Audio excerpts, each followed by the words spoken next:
됩니다. 함께하면 됩니다. 함께하면 됩니다. 함께하면 됩니다. 함께하면 됩니다. 함께하면 됩니다. 함께하면 됩니다. 야! 함께하면 됩니다.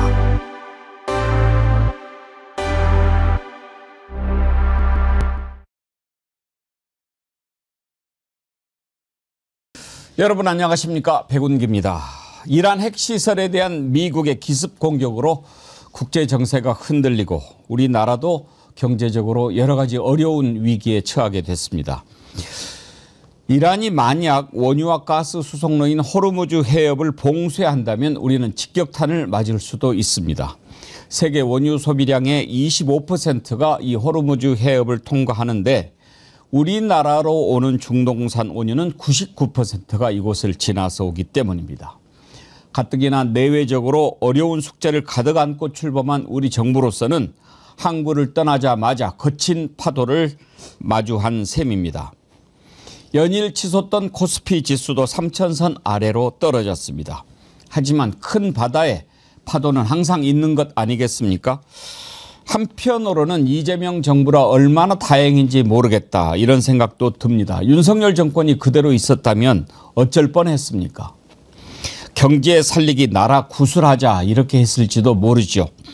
막는 것 산이거든 무누건 못 가겠습니까? 파도건 눈보라건 박차 헤친다는 각오로 슬기롭고 담대하게 첫 번째 파도를 넘어봅시다. 생방송 백운계 정치 1번지 출발합니다. 신비복숭아 아주 여러분들이 반응이 뜨거운데 오늘 한 번씩 드셔보세요. 아니 이게 제가 참 좋아해서 계속 먹는데 진짜 맛있어요. 진짜 맛있죠. 이게 약간 후숙이 되면 더 좋아요. 네. 근데 너무 오래 놔두면 물르를 수가 있으니까 한 번씩 이렇게 막 흐르네 흘러. 아니 제가 육즙이 막 집에서 먹을 때는 성격이 급해가지고 후숙되기 전에 먹었거든요. 그때는 약간 단단하니까 좀 자두 느낌도 나고 그랬어요. 천도복숭아 느낌인데 이거는 완전히 우리가 알고 있는 그 백도복숭아 맛이 또 같이 섞여서 나서 후숙하니까 맛이 또 완전히 달라지네요. 왜 신비복숭아라고 그런지 아세요? 왜요? 이게 겉모양은 빨개서 천도 같잖아요. 근데 속살이 하얗잖아요. 그래서 신비하다 해서 신비복숭아인데 이게 1년에 딱 2주 정도밖에 수확이 안 된대요. 아, 그래요? 그래서 귀한 건데 드셔보신 분들이 정말 맛있다고 리뷰도 많이 남겨주시던데 별이 5개 하면서 세심한 포장 배송 칭찬도 해주시고 또 아주 좋은 리뷰들이 많이 올라오는데 몇 개 보여주세요. 리뷰 올라온 거. 지금 아이고 근데 참 저것도 몇몇 분은 좀 무른 게 왔다고 그렇게 하시는 분이 있는데 이것도 참 줄을 잘 세야 돼. 근데 만약에 너무 안 좋은 거 있으면 연락을 주세요. 또 다 맛있게 드셔야죠. 아주 저건 잘 들어갔네. 2kg 한 박스에 한 16개에서 25개 정도 그렇게 들어가고 가격은 29,000원 무료 배송인데 이번에 저기 지금 이창명주 파란 배지 보이시죠? 그 파란 리본을 함께 보내드립니다. 이럴 때 하나씩 또 해서 많이 좀 널리 알려주시고 그렇게 해주시면 좋겠습니다. 맛있게 드셨습니까? 네, 너무 맛있겠습니다. 그 2개 있잖아요. 네, 가져가세요. 가져가서 또 드십시오. 그 수건도 휴지도 가져가세요. 주셨습니다. 즙이 너무 막 그러니까 이건 진짜 좋은 거죠. 피부에도 좋고 변비에 좋습니다. 아 그래요? 그래요? 그러면 정말 여성분들은 많이 드셔야 되겠네. 네, 여러분 주말 잘 보내셨습니까? 주말에 남부지방에 아주 큰 비가 와서 피해가 많이 났는데 우리 정어련 애청자님들 가운데 비 피해 없으셨는지 모르겠습니다. 이제 이렇게 날씨가 많이 바뀌어서 기후가 바뀌어서 비가 오면 옛날에는 뭐 큰 비, 뭐 집중호우 이런 표현을 썼는데 이제 그거 가지고도 안 되니까 극한호우라는 말까지 나오지 않습니까? 이럴 때일수록 비 피해 없도록 대비 단단히 하시고 또 이제 본격적인 여름 접어드는데요. 건강 잘 챙기시기 바랍니다. 오늘 함께 하실 세 분 패널 소개합니다. 최진봉 성공회대 교수님, 임세은 전 청와대 부대변인님, 양지열 변호사님 나오셨습니다. 어서 오십시오. 안녕하세요. 예, 주말 잘 보내셨습니까? 네, 예, 건강 잘 챙기셔야 합니다. 네. 앞에 12복숭아 놔드렸는데 이따가 힘 빠지면 하나씩 드십시오. 먹으면서. 네, 고맙습니다. 예. 양지열 변호사님은 드셔보셨다고요? 예, 집에서 이제 아내가 좀 지난주에 구매를 해서 와서 봤습니다. 그래서 보고 들어오자마자 지금 앵커님 자리에 있는 걸 보고 탐을 내고 있었습니다. 잘하셨습니다. 네. 이따가 드시고. 네. 자, 먼저 오늘은 좀 외국 상황부터 한번 살펴보지요. 이란 전쟁 아주 상황이 어렵게 돌아가는데 미국이 개입을 했다라고 하는 상황이 좀 안 좋습니다. 최진봉 교수님, 네. 미드나잇 해머, 한밤중에 망치 이런 암호명을 썼던데 네. 미국이 이란 언젠가는 막 손을 보려고 하고 있던 참이었죠. 그랬었죠. 사실은 이제 트럼프 대통령이 취임하고 나서 그 전까지만 도 이란 관련된 사안을 좀 더 가능한 한 좀 평화적으로 해결하고 현상 유지를 하려고 노력했었는데 바이든 정부까지만 해도 트럼프 정부 들어오고서 와서 이게 상당히 이제 악화가 되면서 이런 문제가 발생했는데 트럼프 입장에서는 이란이 어떤 형태로든 핵 개발하는 걸 아예 그냥 봉쇄하려는 의도가 있었던 것 같아요. 뭐 지난번에도 이스라엘이 공격했을 때만 해도 거리 두는 모습을 보였지 않습니까? 우리는 뭐 관계 없다. 이건 이스라엘이 자체적으로 한 거 우리와 관계 없다고 얘기했지만 지금 공습한 걸 보면 이건 뭐 이란과 이스라엘과 미국의 합동 작전이라고밖에 볼 수 없습니다.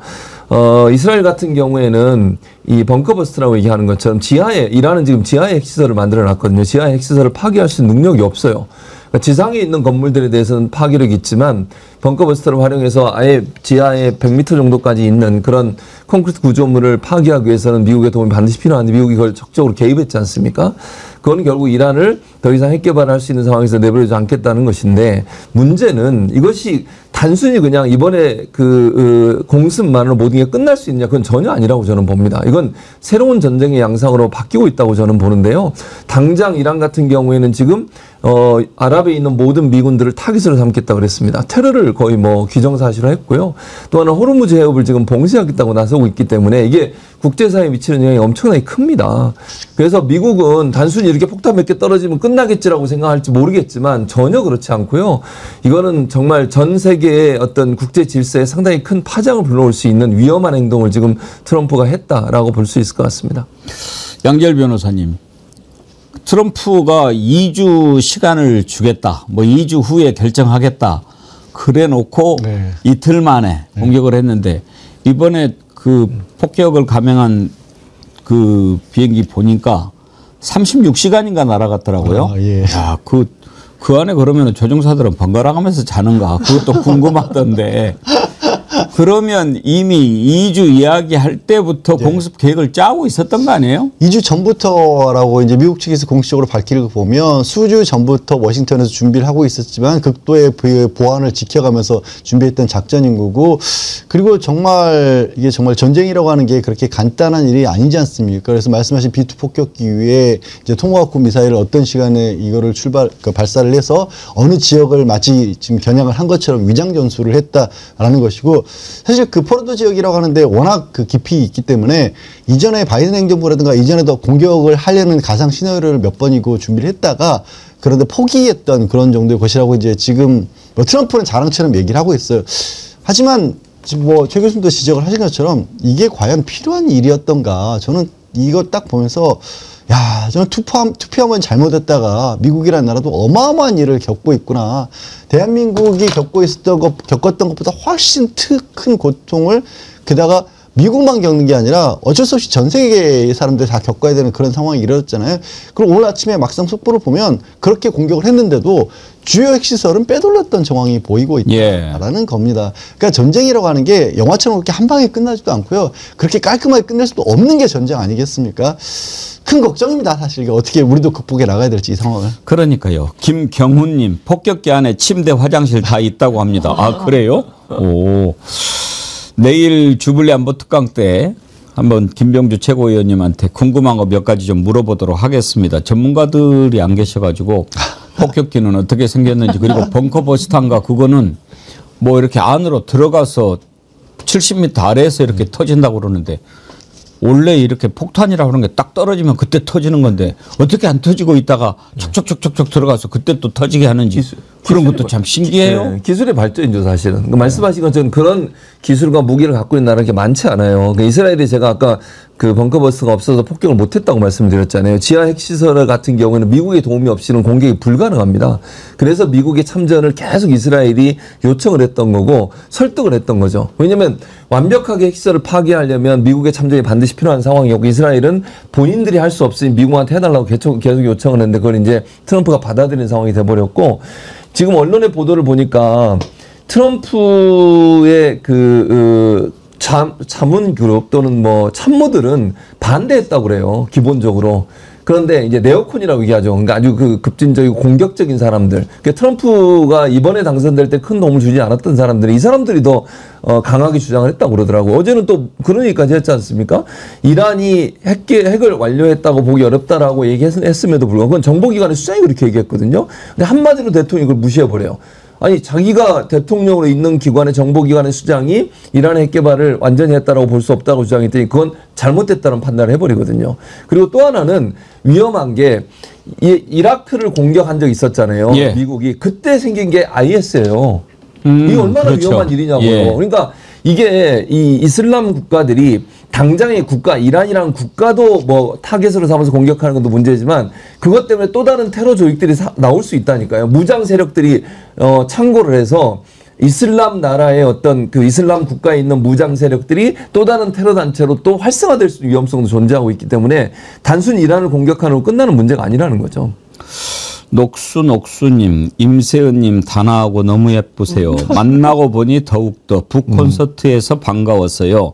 용산 들어가자 우리 세은 씨도 북콘서트 하셨나요? 아니 그게 아니라 토요일 날에 그 노영희 변호사 콘서트에 좀 사회를 좀 봐달라고 해서 그냥 갔는데 거기서 사회 보셨군요. 네, 거기서 뭐 배신분 같은 만나시는 모양입니다. 네, 맞습니다. 예. 네. 안 그래도 정어리 TV 보신다는 분 있었는데 그분 같네요. 그분이신가 네, 보네요. 네. 자, 녹수님이 만나보니까 더 좋으셨다고 그러는데 오늘 핑크 좋습니다. 전쟁이 났는데. 혼자 화사하네요. 큰일 났네. 근데 지금 국제 정세, 세계 정세가 이제 미국의 이란 공습으로 정말 출렁이고 있는데 문제는 우리나라 아니겠습니까? 네.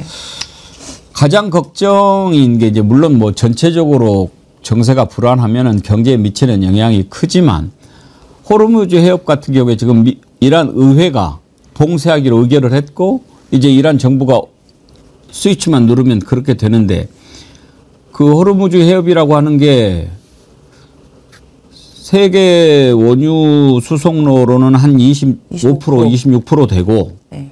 우리나라로 오는 거는 한 70%, 68% 되는데 중동산 원유는 99%가 거기를 통해서 온다고 그래요? 맞아요. 그럼 만약에 호르무즈 해협을 봉쇄하면 우리는 정말 당장 치명적인 타격을 입게 되는데. 그렇죠. 당장 이제 휘발유값 바로 이제 치솟았고요. 지금 현재는 77달러 뭐 요 수준이긴 한데 이제 이게 2배가 될 수도 있다. 130불까지 갈 수도 있다. 라는 이제 전망도 나옵니다. 그리고 우리 앵커님 말씀하신 것처럼 그 지역을 봉쇄하다 보면은 우리나라 같은 거는 원유 수입, 중동 원유 수입의 99%가 그 호르무즈 해변을 따라오기 때문에 그게 2달만 봉쇄가 돼도 우리 제조업에 심각한 타격을 입을 수가 있거든요. 당장 석유값도 오르겠지만 우리나라 수출 주도 국가다 보니까 이런 제조업 시설 등에 엄청나게 심하게 타격을 얻을 수가 있고 특히 그러니까 일본과 한국이 중동산 원유에 대한 의존이 굉장히 높아요. 그 두 나라만. 그래서 아마 이런 것을 계기로도 우리가 그 원유 수입의 다변화도 조금 고민해야 되는 지점이 아닐까도 싶습니다. 그 러시아 같은 경우도 이번에 그 우크라이나와 전쟁 때문에 유럽에다가 천연가스 공급을 거의 다 차단했던 상황이 있었잖아요. 그래서 굉장히 큰 영향을 줬는데 우리도 이렇게 영향을 받는 거 아닌가라는 일단은 걱정도 됩니다. 근데 다행히 지금은 윤석열 정부가 아니라서 아마 손 놓고 있었을 텐데 정말 그런 생각 들었어요. 맞습니다. 그나마 이제 이재명 정부여서 여러 다양한 방법으로 뭐 협상이나 협약이나 이런 것들을 저는 당연히 준비 조치를 할 것이다라고 생각이 들고 또 하나는 이제 국민의힘의 일부에 있는 의견에 대해서 비판을 안 할 수가 없습니다. 지금 나온 전쟁이 결국은 미국이 이란의 핵시설에 대해서 뭐 봉쇄해라. 핵시설을 이제 다 처리해라. 이러해서 공격이 시작된 거잖아요. 즉, 그 미국은 본인들은 핵은 갖고 있긴 하지만 다른 나라의 핵을 보유한 것을 절대 용납하고 있지 않기 때문에 북한에 대해서 그런 지적을 하고 있는 것이고 이란도 그런 차원에서 공격을 한 건데요. 그러면 그 국민의힘 일부 의원들이 우리나라도 핵 보유한다고 늘창 주장하지 않습니까? 일부 극우 세력들과. 그럼 지금 이란의 보십시오. 이란의 상황을. 핵 보유에 어떠한 그 기술이라도 어떻게 한번 시작이라도 하게 되면 이런 식으로 미국이 공격하는데 어떻게 무슨 근거와 자신감으로 그동안 그렇게 우리나라도 핵 보유해야 된다, 핵 개발해야 된다는 얘기를 그렇게 떵떵거리면서 했는지 전 그분들에 대해서도 다시 한번 상기를 시켜야 된다라고 생각이 듭니다. 아니요, 정말 한참 우리 이재명 정부가 출범해가지고 앞으로 팍 나가고 코스피도 3천 뚫고 기세가 참 좋았는데 이 트럼프 하는 게 참 여러 가지로 항상 우리한테 별로 도움이 안 되는 친구인 것 같다는 생각이 들면서도 어쩔 뻔했냐. 이재명 정부 아니고 윤석열이었으면 어떨 뻔했냐. 그런 생각 들더라고요. 제가 볼 때 만약에 모르겠으면 제가 추측으로 말씀드리면 윤석열 정부, 윤석열이 대통령이었으면 참전한다고 할 수도 몰라요. 그럼 얼마나 위험합니까? 그럼 진짜 큰일 나거든요. 근데 물론 뭐 이제 대통령이 바뀌어가지고 다행이라는 생각이 들고 호르무즈 해협에 대해서 지금 앵커님이나 우리 임세현 소장이 얘기했던 것처럼 우려가 많습니다. 우리나라의 원유 수출에 상당히 큰 위험성이 존재하고 오늘 아침만 해도 초대형 유조선들이 거기를 피해서 다른 아라비아 쪽으로 갔어요. 그 이제 언론 보도가 이미 나왔더라고요. 위험성이 있어서. 근데 이제 전문가들에겐 조금 이게 당장은 안 할 거라는 전망이 있어요. 이유가 뭐냐면 호르무즈 해협이 유일하게 이란이 또 자기들의 뭐 물자나 물품을 수입하는 통로예요. 그걸 봉쇄해버리면 고립이 되는 거예요. 그러니까 자기들 입장에서는 완전히 고립될 각오를 하고 이걸 막아야 되거든요. 그러면 외국에도 타격을 줄 수 있지만 보임들도 타격을 받을 수 있으니까 그런 점에서 조금 신중하게 접근할 가능성이 있다는 생각이 들고 호르무즈 해협을 만약에 봉쇄를 하게 되면 미국이나 외국에서의 압박이 더 커질 수 있어요. 경제적으로 고립이 될 가능성도 있고 그래서 이건 좀 지켜봐야 되고 우리는 이 대응을 잘해야 한다고 생각하면 당장 지금 유가가 $80까지 올라갔거든요. 이 부분은 이제 이재명 정부가 대응을 하고 있으니까 뭐 잘 준비할 거라고 생각합니다. 예. 미국에서도 만약에 이란이 호르무즈 해협 봉쇄하면 이란 해군 전멸할 것이다. 그렇게 또 엄포를 넣더라고요. 방금 최진봉 교수님이 윤석열이 있었으면 참전하자고 그랬을 건다라고 하셨는데 그렇게 했을 수도 있고 이거는 구술해야 된다. 그럴 수도 있었을 거고. 진짜. 아니 근데 지금 말씀하신 부분에 아찔한 게 하필 이제 그 나토를 이번에 참석을 하느냐 마느냐를 가지고 여러 가지 뭐 논란들이 있었는데 결국 이재명 대통령 나토는 참석하지 않겠다라고 그렇게 발표를 했지 않습니까? 일단 그 이유에 대해서는 가장 크게 뽑는 건 G7 정상회의가 캐나다에서 정상회의가 생각보다 더 잘 이루어졌고 그러니까 국제사회에 대한민국이라는 곳이 안정을 찾았고 외교로서 제 역할을 할 수 있다는 걸 보여줬기 때문에 굳이 나토까지 가지 않아도 될 것 같다라고 이렇게 이제 공식적으로 입장을 발표를 했어요. 사실 이 부분도 당연히 맞는 게 이전까지는 거기 그냥 한국말로 나토를 자꾸 얘기했는데 풀었으면 북대서양 조약기구예요. 우리랑 아무 상관이 없는 곳이거든요. 근데도 윤석열이 처음으로 부득불 나토를 갖지 않습니까? 그러면서 두 번째 기억하면서 마치 대한민국이 나토의 회담에 참석하는 게 당연한 일인 것처럼 분위기를 만들었는데 그렇지 않고요. 지금 빠진 건 정말 절묘하게 다행인 게 이런 상황에서 나토에 가서 트럼프 만나면 트럼프가 덜컥 손잡고 너 도와달라 내지는 무기라도 보내달라 내지는 극단적으로 지금 참전하라 이래버리면 그 청구서를 어떻게 감당을 하겠습니까? 그래서 정말 그나마 이 상황에서 며칠 차이로 그걸 빠질 수 있었던 것만으로도 대한민국에서 큰 다행인 것 같습니다. 근데 우리가 나토 참석하는 게 무슨 의미가 있는 것인지 한번 궁금해요. 임세현 대변인님. 네. 지금 조선일보 국민의힘은 나토 가야 된다고 막 그러잖아요. 뭐 때문에 그러는 겁니까? 그 나토가 우리가 회원국도 아닐 뿐더러 이게 무슨 당연하게 가야 될 외교의 무슨 필수 관례처럼 이야기하지만 윤석열이 처음 간 겁니다. 그 가장 첫 순방이 나토에 간 건데 그것도 이제 옵저버로 간 거죠. 사실상 회원국도 아니니까. 옵저버가 뭡니까? 그냥 구경하러 가는 거죠. 그 구경하러 가면서 그 난리를 부린 거 아니에요. 민간인 탑승하고 가가지고 무슨 잠신구 이상한 거 비싼 거 차고 그 난리를 부린 게 바로 그 나토인데 그래서 윤석열만 2번 참석한 거예요. 그 전에 문재인 대통령도 안 가셨고 그 전에 이명박 뭐 아무도 안 갔습니다. 근데 거기를 부득불 참석해야 된다는 것은 그냥 그 조선일보나 일부에 있는 언론은 그 이재명 정부의 외교를 폄하하기 위해서 이미 작정하고 그렇게 시나리오를 짠 것 같습니다. 나토를 안 가면 마치 반미고 친중이고 친러고 뭐 이런 식의 프레임을 짠다고 저는 봐요. 근데 실제로 나토 그동안에 뭐 그러면 이명박, 박근혜도 친중이고 친러고 반미였습니까? 거기 안 갔다고? 그러니까 애초에 이재명 정부의 시작부터 발목 잡기. 그러니까 뭐를 한번 발목 잡아볼까? 뭐를 한번 긁어볼까 하다 보니까 나토 안 가네? 야 그러면은 너는 당연히 친중이지? 친미지? 이렇게 그냥 몰아붙이기 위해서 하는 거지 아무 실익이 없어요. 그리고 우리 양재열 변호사님 이야기하신 것처럼 지금 상황에 가가지고 정말 미국이 붙잡고 야 정상회담 한번 하자 한 다음에 야 너네 좀 참전해. 이스라엘에 참전해. 이러면 그때 어떡할 겁니까? 그 한미의 그 동맹 관계에서 그걸 거절도 못하고 어떻게 부인도 못하고 우리나라 국익을 또 중요시해야 되는데 이도저도 못한 상황이 된다면 그건 굉장히 난감한 상황이 될 수 있는 거죠. 그래서 이재명 대통령은 이제 대참을 얘기를 하는 겁니다. 그러니까 대신 참석할 사람 하나 보내서 일단은 뭐 거기 안에 있는 옵저버로서 참석은 하되 결국 중요한 결정을 하는 대통령께서는 국내 상황만 주시하고 있겠다라는 현명한 결정을 내린 거죠. 전임 대통령 다 안 갔는데 윤석열 갑자기 간 거. 지금 와서 생각해보면 왜 갔을까. 윤석열 김건희가 대통령 돼가지고 하고 싶은 게 그거밖에 없었잖아요. 딱 세계 가고 싶은 나라 다 짜놓고 전용기 타고 마음대로 즐기고 그렇게 하려고 하는데 대통령 막 돼갖고 갈 수 있는 거 첫 번째가 나토니까 그냥 여기 가자. 가자고 할 일도 많고 태워주고 싶은 사람도 많은데 그렇게 해서 갔는데 야 처음에 갔으니까 그 다음에도 가고 뭐 그런 거 아닌가 싶은데 그거를 지금 안 간다고 비판하고 그러니까 뭐지? 국민들이 헷갈려요. 부산이 대행님, 좀 나토라. 그러니까 맞네.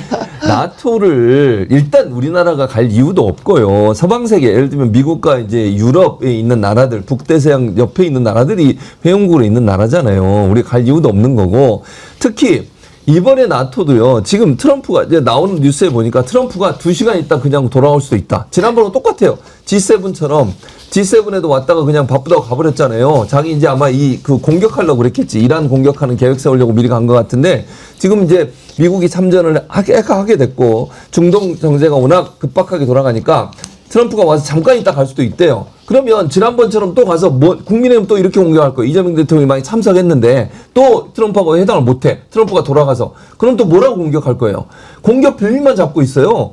그래서 지금 우리 정부에서도 트럼프가 오래 있지 못할 것 같다는 거예요. 나토 같은 경우에 참석하는 시간이 짧을 수 있고 지난번처럼. 두 번째는 나토에 가가지고 못 만나온다고 공격을 할 거고 또 하나는 이번 이제 이란 관련해서도 미국이 만약에 트럼프가 왔다가 금방 가면 나토 회원국들도 트럼프를 또 비판하거나 아니면 소위 뒷담화할 가능성이 있어요. G7도 그렇게 해서 트럼프가 엄청 뒷담화를 당했잖아요. 왜냐하면 그 다른 G7 국가들이 트럼프를 계속 공격을 했었어요. 그럼 거기에 같이 앉아 있으면 뒷담화했다고 트럼프 공격했다고 또 공격할 거예요. 이게 뭐 하는 겁니까? 그걸 다 떠나서 이재명 대통령이 참석 안 하기로 결정한 결정적 이유는 중동 상황이 너무 엄중해요 지금. 아니 이런 거 있잖아요. 외국에 회담에 갔다가도 그 나라의 상황이 어려워지면 돌아옵니다. 중간에. 트럼프도 그렇게 했잖아요. 이재명 대통령이 지금 나토 갔다가 만약에 중동 상황이 더 어려워져가지고 우리 경제가 어려워져 보세요. 그 책임 또 왜 갔냐고 뭐라 그럴 거예요. 이런 식으로 하면 안 되는 겁니다. 지금의 우리 상황과 외교 상황이 너무 어렵기 때문에 이재명 대통령 입장에서는 국내 상황을 챙겨야 되는 상황이에요. 나토 참석보다 이게 훨씬 중요해요. 경제 코스피 3천 다행히 오늘 출발은 3천 밑으로 떨어졌다가 다시 3천을 회복했는데 이 정도로 될 수 있었던 건 이재명 대통령의 지도력인데 그 이재명 대통령이 국내 상황을 잘 챙기기 위해서라도 당장 국내에 있는 게 맞아요. 나토에 굳이 가서 회원국도 아닌데 업적으로 가가지고 앉아있다 오는 것보다 그렇게 판단한 거예요. 근데 그걸 안 가는 게 실책이라고 얘기하는 이 잘못된 행동은 국민의힘은 참 답답합니다. 3천 다시 회복했군요.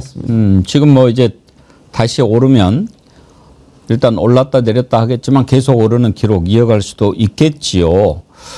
트럼프를 만나서 회담을 하는 것 이런 것 때문에 G7도 가고 나토 참석도 고려해 볼 수 있는데 지금 트럼프랑 회담을 할 수 있는 분위기인가 이런 것도 좀 살펴보고 여러 가지로 종합적인 판단을 한 끝에 안 가는 걸로 그렇게 결정한 거 아니겠어요?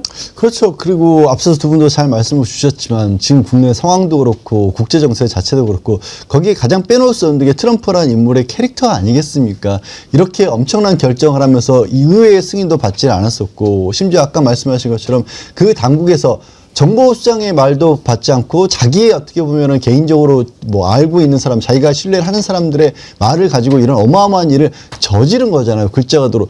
이런 부분은 윤석열과 굉장히 유사한 부분이 있습니다.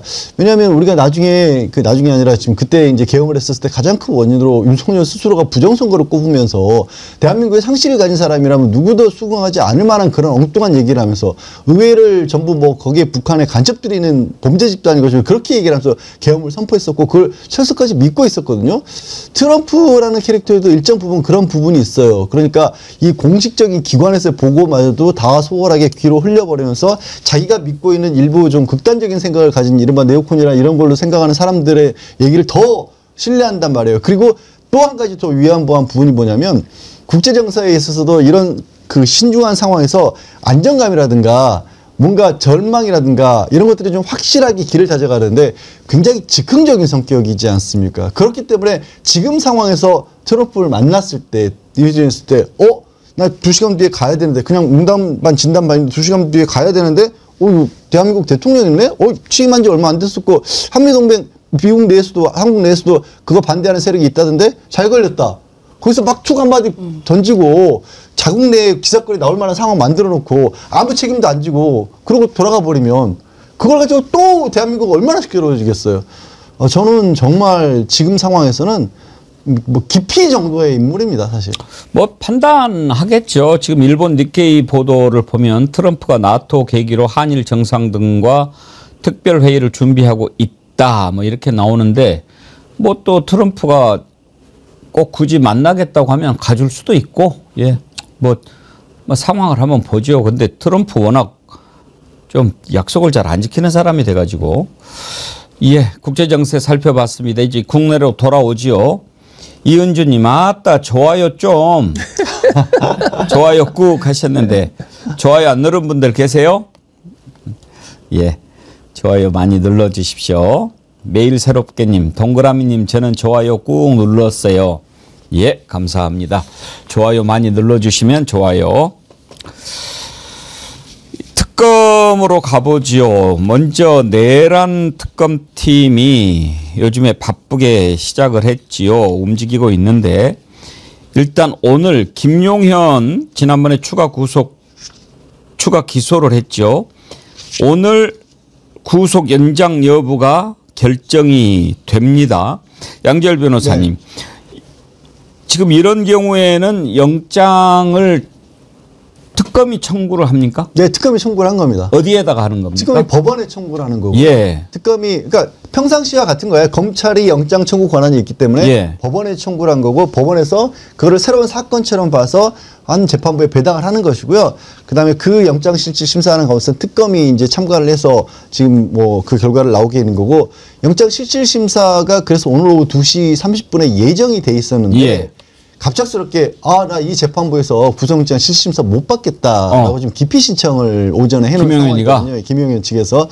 하지만 그 주장이 다른 게 아닙니다. 이거 지금 원래 이제 특검에는 권한도 없는데도 불구하고 갑작스럽게 특검이 정식적으로 출범하기도 전에, 그리고 정상적으로 어찌 보면 뭐 우편 전달이나 이런 원래 평소에 하는 공소장 전달 절차를 거치지 않고 일방적으로 신문기를 적었기 때문에 이거는 재판부가 재판을 공정하게 할 의지가 없어 보인다라고 자기들이 임의로 주장하는 겁니다. 그러면 지기현한테 해주라 이 말이에요? 아닙니다. 현재 지기현한테 네. 그런 모양입니다. 지기현 같은 사람을 받고 싶다 이런 얘기를 하는 것 같은데 받아들여질 가능성이 거의 없어요. 왜냐하면 이 주장을 이미 그 영장 신청 자체를 기각해달라고 그렇게 청구를 했다가 그 청구 자체가 또 기각이 됐거든요. 안 받아들여졌어요. 그러니까 똑같은 사유를 기피 신청 사유에서 옮겨서 적은 겁니다. 그러니까 끝까지 한번 저항을 해보는 거고, 그리고 지금 상황에서 뭐냐면 이 영장이라고 하는 게 아까 연장이라기보다는 엄격히 말하면 다른 사유로 구속영장을 새롭게 발부를 하는 건데, 예.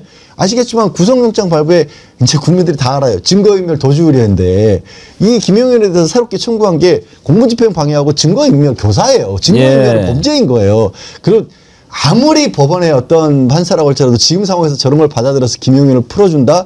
글쎄요, 저는 상상하기가 어렵습니다, 그거는. 그러면 오늘 중에 이제 이건 영장 실질 심사가 아니고 구속영장 신문이라고 합니까? 영장 실질 심사입니다. 그냥 실질 심사입니까? 예. 그렇게 해서 발부가 되면 예. 이제 구속이 또 새로 6개월간 그렇죠. 되는 거죠. 그러니까 26일까지 이전 영장의 효력은 26일까지 있는 거고 오늘 발부하는 건 새롭게 발부되는 겁니다. 6개월 동안 또 할 수 있는 겁니다. 그럼 뭐 재판부 기피 신청 이런 것은 금방 뭐 이의 없음 하고 기각하면 끝나는 거 아니에요? 재판부에서 판단하기 때문에 예. 예, 안 받아들이겠죠.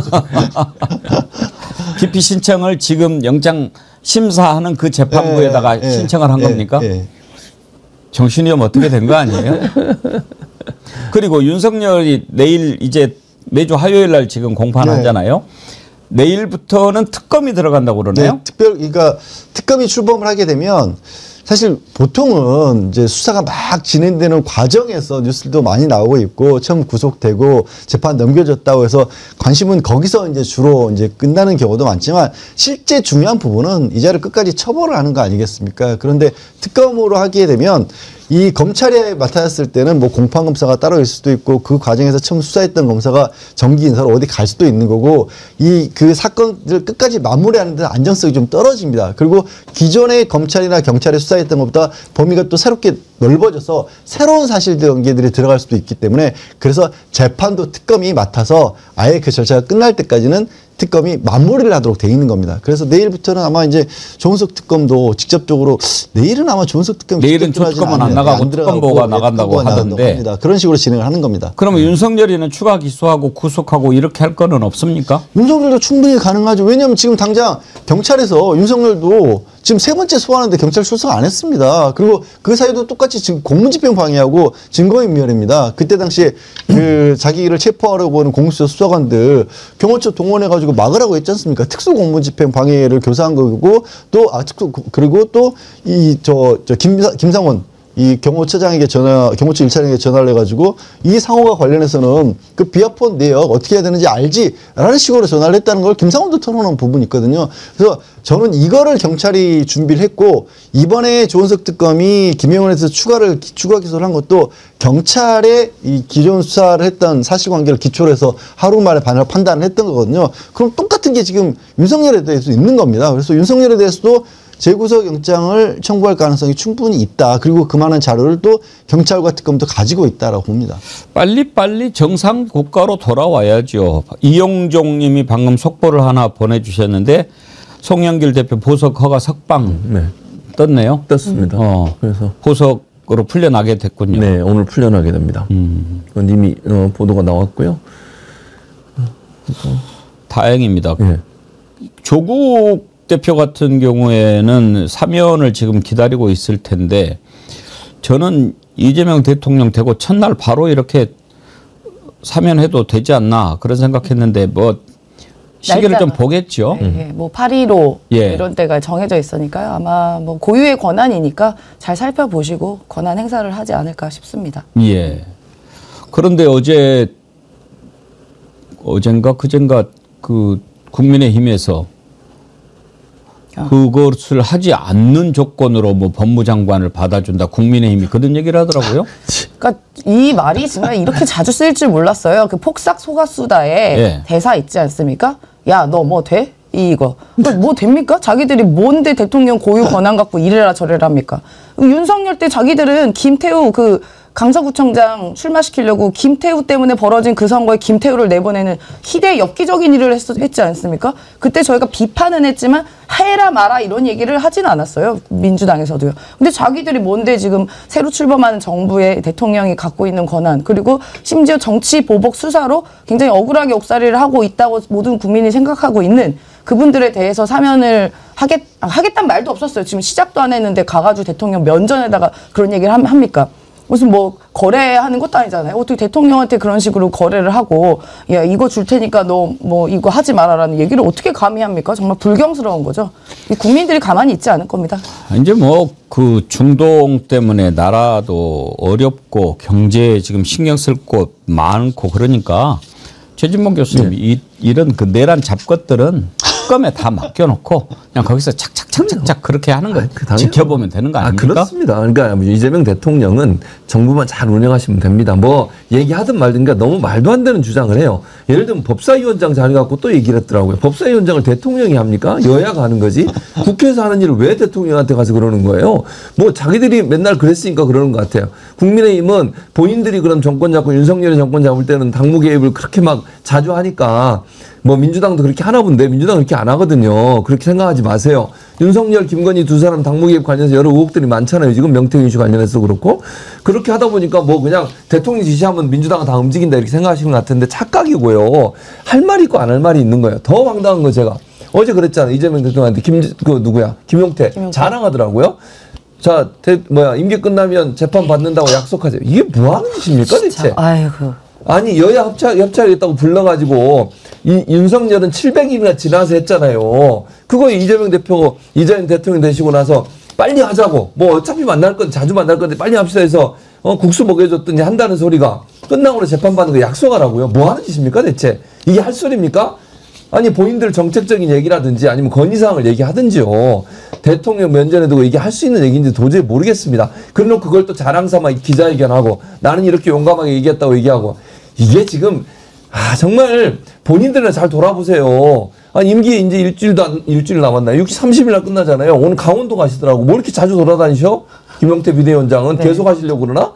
뭐 하는지 잘 모르겠습니다, 저는. 한번 이렇게 그 권자에 올라가면 내려오고 싶지 않은가 봐요. 저는 그 김용태 의원이 뭐 본인이 기자회견도 하면서 자기 용기 있게 얘기했다고 하는데 그 용기는 왜 윤석열 때는 없었습니까? 윤석열 면전에다가 그런 식의 얘기 한번 해보시지 그랬어요. 부인에 대해서 그 장모에 대해서 좀 제대로 된 수사 받아라. 그래야지 대통령 임기 잘 유지할 것이다. 그 정도의 말도 못한 게 뭐 이재명 대통령은 만만합니까? 어디 감히 대통령 앞에다가 뭐 재판을 나중에 받아라 약속을 하라는 그런 말도 안 되는 짓을 해요. 그러니까 본인이 지금 비대위원장인데도 불구하고 저기 이준석 그 당시 후보한테 내 앞에 있었으면 너 혼났을 거다 이런 얘기 듣는 거 아닙니까? 저도 제 앞에 있으면 지금 혼내주고 싶네요, 정말로. 근데 왜 그 얘기를 이재명 대통령 면전에서 했을까요? 나 좀 궁금하던데. 그러니까 아까 얘기하신 것처럼 용감한 거 보여주려고? 그러니까 마지막 객기 부리는 거죠, 객기. 그러니까 지금 김용태 비대위원장이 사실 당내에서도 좀 무시받고 있고 어떻게 보면 처음부터 시작부터 여긴 바지 대표다라는 이야기를 들을 만큼 사실 맥이 없었잖아요. 소위 말하는 메가리가 이제 없었던 대표인데 지금 여러 가지 상황에서 자기들 무시받고 있고 존재감 없으니까 굳이 이재명 대통령을 이용해서 그 존재감 과시하는 건 이상도 이하도 아니라고 봅니다. 매우 나쁜 사례죠. 나쁜 짓을 하더라도 좀 현명하게 내지는 그나마 이제 젊은 정치인이랍시고 당의 간판으로서 비대위원장을 시켜놓은 거잖아요. 그러면 그러니까 지금 국민의힘이 겪고 있는 어떤 상황에 비춰봤을 때 조금이라도 국민의힘의 외연을 확장한다거나 아니면 저 사람을 통해서 국민의힘이 좀 달라질 가능성이 있구나 이런 걸 보여야 자신의 어떻게 보면 미래에도 도움이 될 텐데 지금 김용태 비대위원장이 하고 있는 걸 보면 국민의힘 내부에서 아직도 국민의힘을 지지하고 있는 상당히 좀 극단적인 생각을 가진 사람들 쪽에 오히려 목소리를 지금 보태주고 있어요. 그래서 지금 얘기한 것처럼 오히려 대통령한테 재판을 받으라는 등 아니면 제주 사성과 관련해서도 망한에 가까운 얘기를 정정조차 안 하고 그게 남로당의 파업에 의해서 제주 4.3이 일어났다는 얘기를 언론이 굳이 정정할 수 있는 기회를 주는데도 지금 고집을 하고 있는 그런 상황이거든요. 그러면서 또 이중적으로 광주 가가지고는 지금 5.18 묘지에 또 거기서 무슨 묘비를 닦는다든지 이런 모습을 보여주고 있어요. 그러니까 이게 얼마나 오락가락하는 거고 이게 밖으로 넓히는 것도 아니고 그렇다고 해서 확실하게 극단적인 생각을 가진 사람들 쪽으로 붙는 것도 아니고 그저 영남이라든가 아니면 친윤계의 당내 세력들에 비춰봤을 때 나도 이런 정도의 위치는 차지할 수 있다라는 걸 과시하는 모습으로밖에 보이지 않거든요. 색깔도 분명히 보이지 않고. 그래서 그냥 저 사람은 스스로 잊혀지는 길로 가고 있는 것 같다라는 생각이 듭니다. 김용태 이 친구는 최해병 묘소에 가가지고 뒤에 앉아서 사진 찍을 때부터 너는 젊은 애가 못됐구나. 내가 딱 알아봤어요. 요즘에 이해가 안 되는 사람이 딱 두 사람 있어서 오늘 사실 세 번 뵈면은 왜 그런가 한번 좀 여쭤보고 싶었던 사람 하나가 김용태 대통령 앞에서 끝나고 재판 받는 거 약속하라는 이야기에서 뭐 어쩌자고 하는 걸까 하는 게 궁금해서 여쭤보고 싶었고 또 하나는 주진우. 지금 김민석 최고위원 아주 막 물어 뜯는데 주진우가 왜 그러는가? 난 그것도 좀 궁금해요. 임세현 대변인 생각하시기에 주진우는 왜 그래요? 주진우는 별명 있잖아요. 주진우의 저주라고. 주진우가 말한 대로 하나도 안 지켜집니다. 법적인 건 말할 것도 없고요. 그러니까 이른바 옛날에 펠레의 저주가 있었던 것처럼 예. 주진우의 저주라고 주진우가 말하면 반대로 된다라는 건데요. 아마 김민석 총리는 그래서 잘 그 임명이 되실 거다 생각합니다. 그러니까 주진우도 저는 내란 공범의 한 명이라고 저는 생각이 들어요. 그러니까 윤석열과 운명 공동체 같은 그 사람인 거죠. 그러니까 지금 윤석열 쓰러져 가고 있는 윤석열 호에서 마지막으로 발악을 하고 있는 거다. 그렇게 보여지고요. 안에 당내에서도 이미 주진우에 대해서는 뭐 두 손 두 발 다 들었다는 게 평가입니다. 굳이 왜 지금 김민석 총리를 네가 총대 메고 공격하냐. 우리는 참전하지 않겠다라는 얘기가 들리는 게 왜냐하면 그러다 보니까 주진우에 대해서 우리가 집중을 할 수밖에 없는 상황이잖아요. 타고 올라가니 자기 아들 7억인가를 상속을 받았고 지금 뭐 2005년생인 아들인데 그리고 올라가다 보니까 본인 아버지 주대경 검사. 이분의 과거 이런 화려한 거 지금 쫙 나오고 있지 않습니까? 과거 공안검사 시절에 말도 안 되게 교사들 그냥 잡아 끌어다가 진술하게 하고 그 고문하고 나중에는 야 내가 고문했다고 말하지 마라는 얘기까지 했다고 지금 교사들이 나오고 있고요. 그 교사분들이 나중엔 다 무죄가 됐었어요. 그러니까 아무것도 책임지지 않고 그저 사람 불러서 때리고 고문시키고 원하는 그 답변 드러나게 하는 그 무자비한 검사. 이분의 재산 축적 과정도 봐야 된다는 얘기까지 나오고 있습니다. 저는 주진우가 자기 발등 찍었다고 보고요. 지금 여러 가지로 주진우 관련 실체 알기 이런 TF도 만들어지고 있는 상황입니다. 그래서 주진우가 또 학력 위조도 있다는 얘기도 나와요. 대학원을 어디 뭐 켄트 대학원인가 거기를 안 나왔는데 나왔다라고 하는 등 지금 주진우는 말하면 말할수록 본인이 지금 제살 깎아 먹기를 하고 있다. 그래서 뭐 결국은 본인이 말한 반대하는 대로 김민석 총리 후보자는 총리가 안전하게 잘 될 것이다. 저는 그렇게 확신합니다. 아니 뭐 김민석 총리 청문회 통과하고 국회 통과되는 거를 걱정할 사람은 없지요. 근데 다만 주진우가 왜 그러는가가 이제 궁금해서 그러는데 방금 말씀하신 내용을 강두구 의원이 기자들에게 한 말이 있죠. 한번 들어보실까요? 젊은 교사들을 간첩으로 몰았던 공안검사 주대경이 축적한 재산 일부는 아들 주진우 의원과 그리고 주진우 의원의 아들인 손자에게로 대물림되었습니다. 그런데 주진우 의원이 물려받은 것은 재산만이 아닙니다.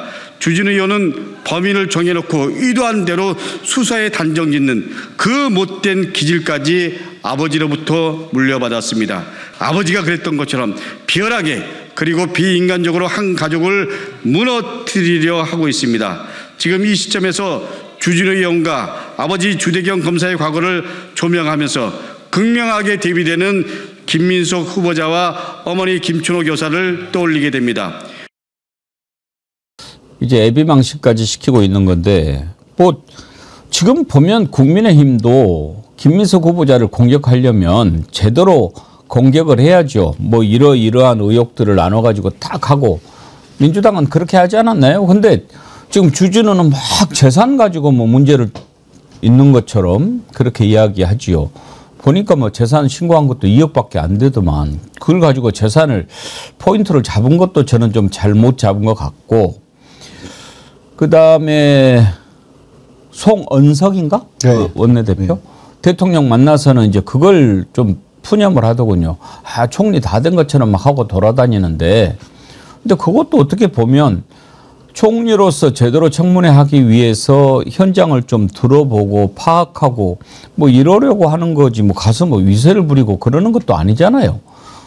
그런데 지금 주진우는 출판 기념해 가지고 돈을 엄청 벌었다고 하면서 이제 또 제2의 김민석은 없애야 된다. 검은 봉투법이라고 이런 뭐 지금 정치자금법 개정안까지 지금 대표 발의하고 한번 끝까지 해보겠다라고 하는 건데 최진봉 교수님. 네. 얘가 왜 이러냐고요. 제가 볼 때는 주진우 같은 경우에는 윤석열 때문에 들어온 거잖아요, 국회. 예. 그걸 왜 해온단가? 그때 공천할 때 네. 논란이 많았잖아요. 얘도 지금 최병 관련된 거 있잖아요. 네, 네. 그러니까 제가 볼 때는 자기가 이제 튀고 싶은 거예요. 제 생각입니다, 이거는. 튀고 싶고 그다음에 공격수. 국민의힘의 대표적 공격수로 떠야만 윤석열의 색깔을 벗고 본인이 계속 정치를 할 수 있는 거예요. 만약에 이런 식으로 만약 윤석열이 공천에 도움을 줬고 만약 그렇게 해서 그런 이미지가 남아 있으면 본인이 계속 정치하는데 힘들지 않겠습니까? 저는 뭐 어려움이 있을 거라고 봐요. 그걸 좀 넘어가게 한 하나의 방법이 뭐냐면 아무도 얘기 안 하는데 혼자 튀어가지고 계속 얘기하는 거죠. 그러면서 이제 보수 진영이나 소위 이제 극우 세력들한테는 주진우가 이제 하나의 스타가 되는 거죠. 더 본인의 스타성을 키워서 정치권에서 본인이 계속 살아남는 의도가 있지 않나 하는 생각이 드는데 문제는 이번에 제기한 모든 일이 다 저는 헛발질이라고 생각합니다. 기본적으로 뭐 여러 가지 의혹을 제기했잖아요. 돈 문제도 그렇습니다. 그 김민석 후보가 다 얘기했잖아요. 4번의 경조사가 있었다. 본인 재혼한 것도 있었고 장례가 한 번 있었고 2번의 출판 기념회 있었어요. 그렇게 해서 얘기해서 그때 돈이 있었다라고 얘기했더니 그 다음에 뭐라고 얘기하느냐. 왜냐하면 김민석 후보가 뭐라고 얘기했냐면 그 해에 받은 돈은 그 해 쓰면은 돈을 증여세를 내거나 또는 아니면 세금을 내거나 아니면 보고할 의무가 없다고 그랬어요. 그랬더니 몇 달, 11월, 12월에 한 건데 그거 다 어떻게 썼냐 그랬어요. 근데 이게 4번이 다 각각 다른 연도예요. 그럼 전혀 문제가 안 돼요. 그랬더니 할 말이 없어지잖아요. 처음엔 또 학교 문제 가지고 얼마나 시비를 걸었어요. 칭화대 갔다 온 거 가지고, 칭화대에서 공부한 거 가지고 출입국 기록 내라고 출입국 기록 냈어요. 할 말이 없잖아요. 계속 본인이 한 얘기에 본인이 대치기를 당해요. 본인 입장에서는 주진우 의원은 지금 아까 잠깐 강덕구 의원도 얘기했습니다만 본인이나 본인의 아들이 받았던 그 돈의 증여세는 누가 낸 거예요? 증여세 낸 돈은 어떤 돈에서 나온 겁니까? 7억 얼마를 받았다는 거 아닙니까? 그럼 증여세 내야 되거든요. 증여세 누가 냈어요? 자기 돈을 내야 되거든요. 아이가 그 17세라고 그러잖아요. 그 당시 받을 때 예. 받을 당시에 그러면 본인이 그 돈은 어디서 나왔어요? 그 돈 대체 누가 준 겁니까? 그건 왜 얘기 안 하는 거예요? 그럼 본인은 검사 생활만 했어요. 70억 재산 어떻게 받은 겁니까? 어떻게 모았습니까? 아니 본인이 김민석 후보한테 물어본 질문이에요. 똑같이 질문하는 거예요. 본인이 국무총리 후보냐 그러고 70억 있는데 뭐가 문제냐고 얘기하는데 돈 많이 갖고 있는 걸 문제 삼는 거 아니잖아요. 어떻게 돈을 모았고 그 돈이 어떻게 가지게 됐는지 똑같은 질문을 하는 겁니다. 국회의원은 검증할 대상이 되는 거예요. 국민은 검증해야 되는 겁니다. 본인은 싹 피해 나가면서 돈 있는 게 뭔 죄냐고 그러면서 2억 있는 김민석 후보에 대해서는 저렇게 말도 안 되는 주장을 해가지고 다 펑펑이 본인이 잘못된 행동을 했다는 게 드러나고 있는 상황에서도 사과는커녕 또 다른 문제를 제기하고 있어요. 이게 과연 국회의원이 할 일입니까? 검증입니까? 이게 대체? 국민들이 볼 때는요, 저렇게 해가지고 김민석 후보한테 좋게 만들어준 꼴이에요. 뭐가 제대로 된 게 검증을 해가지고 문제를 삼은 게 있습니까? 해명하면 거기에 대해서 또 다른 시비 걸고 이런 식으로 발목 잡게 하는 것이 과연 국회의원이 할 짓인지 잘 모르겠습니다. 박승만 님이 상당히 일리 있는 분석을 보내주셨는데 내란 주요 임무 종사한 공동정범이고 최수근 해병 사건 연루된 범죄자여서 조사를 받게 되면 정치 탄압 이슈로 방정 떨라고 저지랄입니다. 아하, 그럴 수도 있겠는데요? 아까 말씀하신 것처럼 경조사 4번 있었을 때 있잖아요. 김민석 지금 총리 후보자. 그 당시에는 공직자도 아니고 국회의원도 아니어서 재산 신고할 의무가 없습니다. 근데 이거 갖고 물고 늘어지는 게 애초에 성립이 안 되는 것이고요. 주진우 의원 같은 거는 본인이 먼저 해명해야 될 것이 무궁무진하게 많아요. 저희가 일단 대선이 되고 이재명 정부가 들어서서 그런 어떻게 보면 컨벤션 효과 때문에 이런 부분 좀 잊어버린 게 있지만 일단은 그 룸사롱으로 의심되는 그때 사진도 나왔잖아요. 주진우 의원이. 그럼 거기서 의심을 하는 게 첫 번째는 여기가 룸사롱이 맞냐 아니냐의 문제가 아니라 거기 갔던 분들이 선배 아내의 생일잔치라고 했습니다. 선배 아내 생일잔치. 근데 우리 상식적으로 선배 아내 생일잔치를 갑니까? 선배 생일잔치가 아니라? 그러니까 그 생일잔치를 왜 갔는지 그리고 거기가 룸사롱이 맞는지 이렇게 이야기를 한번 들어봐야 될 것이고 또 웃긴 해명이 여성 접객원은 없었다고 이야기를 해요. 아니 그 단란주점일 수도 있고 한데 그 얘기를 굳이 왜 해요? 이상하잖아요. 이 부분도 해명해야 되고 저는 거기서 또 두 번째는 그 사진에 보면은 와인잔 같은 걸 들고 있습니다. 와인잔 밑에 있어요. 그러면 주진우 의원은 간염 때문에 군복무가 면제됐습니다. 술을 한 잔이라도 마시면 안 돼요. 그러면 죽을 수도 있어요. 진짜. 그 간염 때문에 군 면제된 사람은 그 한 잔, 와인이든 한 잔이나 먹으면 죽을 수 있는데 그 떡하니 있거든요. 물론 먹는 장면이 나오진 않았겠지만 그런 것도 저는 본인도 해명해야 되고 재산은 말할 것도 없고 그 아들이 증여받은 것도 아까 최진봉 교수님 지적하셨지만 대걸러서 받은 증여세는요 30%예요. 2배가 넘습니다. 2배가 더 부과해야 되거든요. 그럼 그거 어떻게 냈는지. 아빠가 내줬으면 그것도 또 증여세 또 내야 되는데. 본인이 해명할 게 지금 1000개, 10,000개가 넘는데 어디서 지금 지적질을 하는지 모르겠습니다. 이렇게 하는 것은 저는 그거 같아요. 겁먹은 개가 짖는다는 얘기 있지 않습니까? 전 그 표현이 딱 맞는 것 같습니다. 예. 그러다 보니까 국민의힘 내부에서도 아까 잠시 말씀하신 것처럼 굉장히 탐탁지 않은 기류가 많이 보여요. 다른 것보다도요, 지금 초대 총리입니다. 이재명 정권의 초대 총리인 거고, 이재명 지금 대통령과 선거 시절부터 계속해서 같이 일을 하고 호흡을 맞췄었고, 그리고 일을 잘 하는 것처럼 보이는 그런 젊은 정치인입니다, 상대적으로.